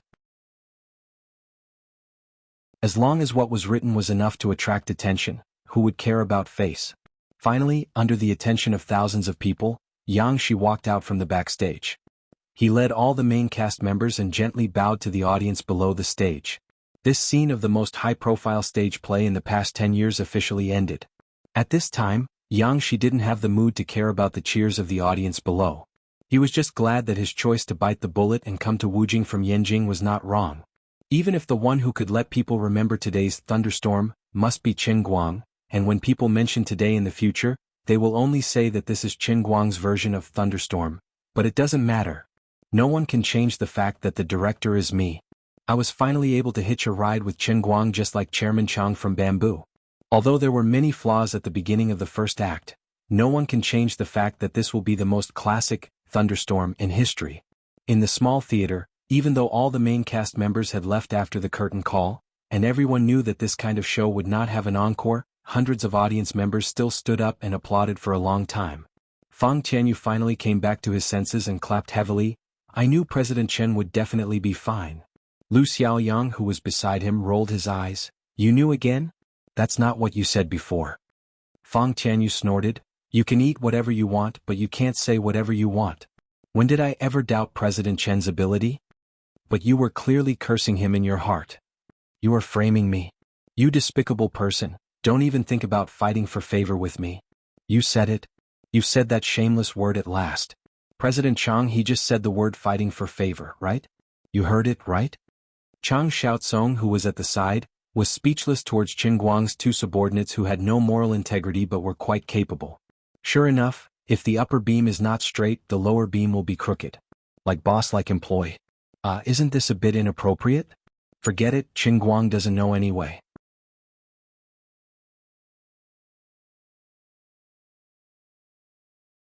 Chapter 956. Chang Xiaotsong finally had the mood to look at the online viewer report from the company. After reading it, he grinned again. Although the number of viewers did not exceed the previous peak, which was less than 17 million, the proportion of new registered users was extremely high, more than 30%. This meant that in just one night, Bamboo had nearly 6 million new registered users. This was much higher than the number of viewers during Chen Guang's previous live broadcasts. To achieve this number through advertising, they would have to spend at least hundreds of millions of yuan. However, this was only the power of Chen Guang's nuclear weapon tonight. At the same time, the number of viewers in Chen Guang's personal live broadcast room increased to 1.6 million.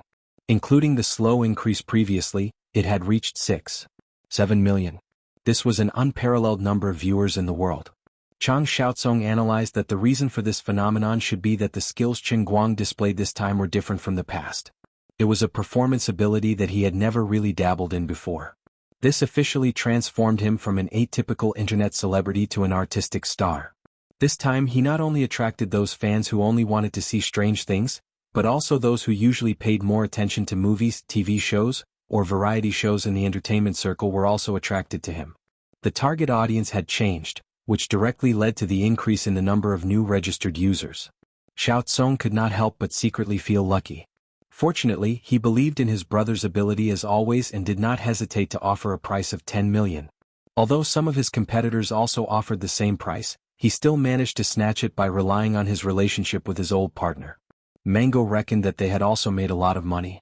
Just based on the advertisements they aired during the breaks in between, the 11 million they invested in the licensing fee was more than enough to cover their capital. However, they would definitely regret it later. Fang Tianyu had learned to be very petty from Chen Guang. He would definitely complain to Chen Guang about Mango's intention to go back on their word. It would be difficult for them to take advantage of this in the future.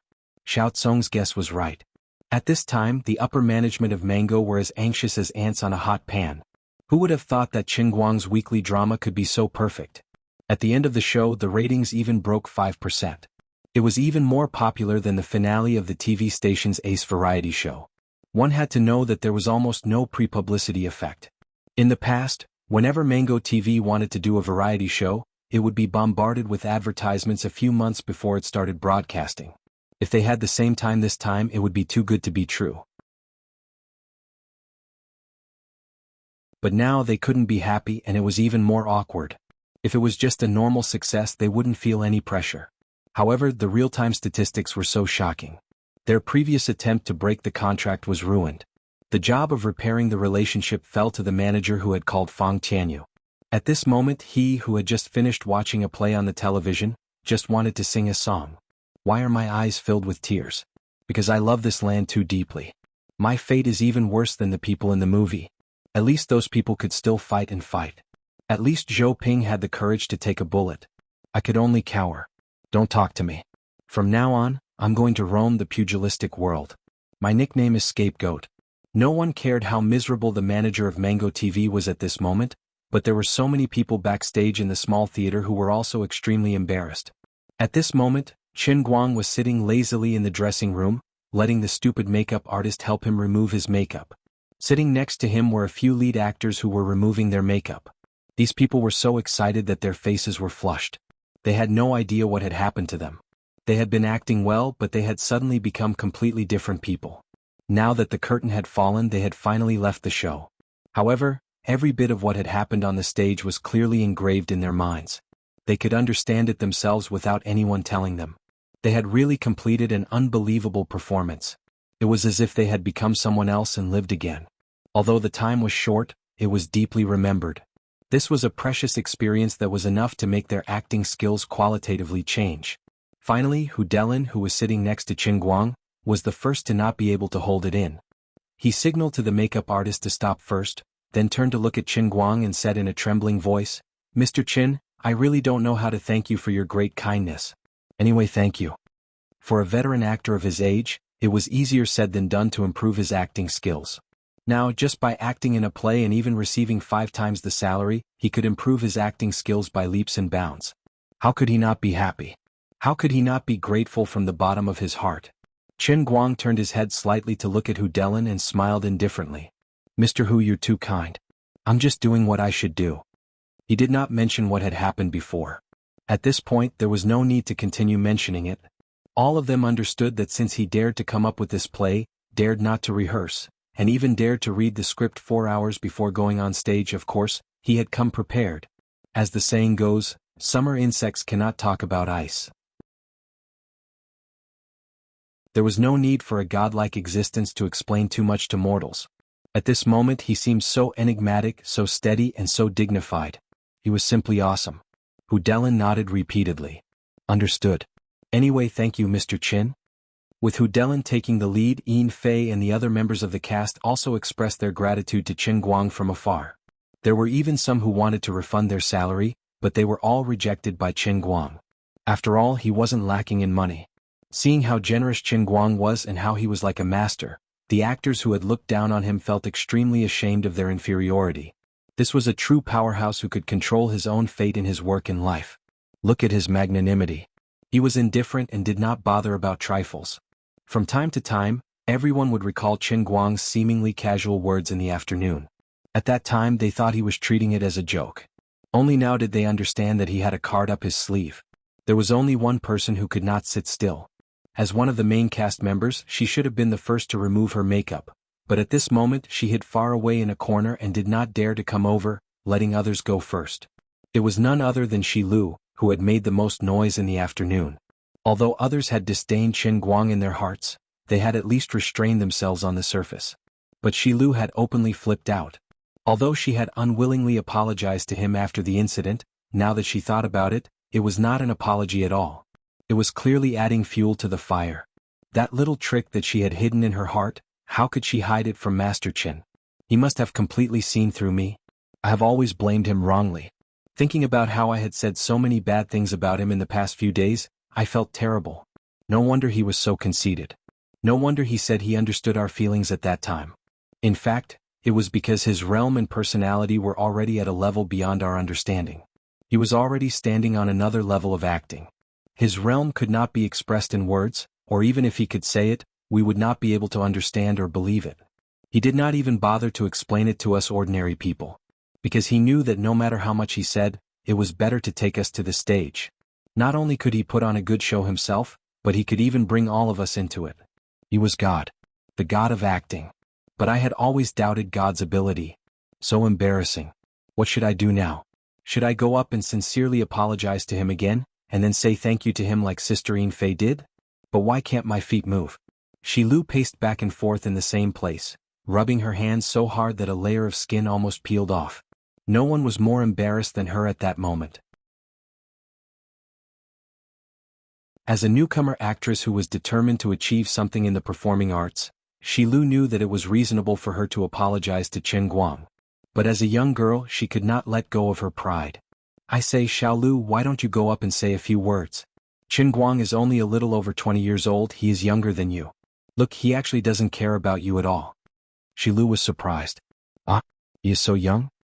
Yang Shi nodded and snorted. What else can he do? Don't you know that he hasn't even graduated from university? A few days ago, I said in front of you that he would rather attend classes than rehearse. Didn't you hear me? Shilu blushed. At that time, I was only thinking about him in my heart and did not pay attention to what you said, Director Yang. Alright, now that the show is over, you may not have a chance to interact with him in the future. You decide whether you want to apologize to him or not. Anyway, I think it is reasonable for you to say something. Shilu was silent. Her mind could not help but recall the scene of her and Qin Guang arguing in the afternoon. Now she finally understood. At that time she thought that Qin Guang did not know what to do, but in fact she was the one who did not know what to do. At that time she felt that he did not care about the play, but in fact he had already seen through everything. When she was making a scene, Qin Guang's expression did not change. It was not that he did not know what to do, but it was because he was looking at her with the mentality of an adult. He was not joking, he really did care about this play. I was so unreasonable at that time, but he did not get angry at me at all. Compared to him, I am as insignificant as a childish urchin. Finally, she mustered up her courage and walked quickly in the direction of the makeup table. What? He left. He did not attend the celebration? Shilu, who had pounced on nothing, stared blankly at the makeup artist who had already removed the makeup for the next person. She felt a little uncomfortable. Did he say anything when he left? Not yet. He did not ask about me? No.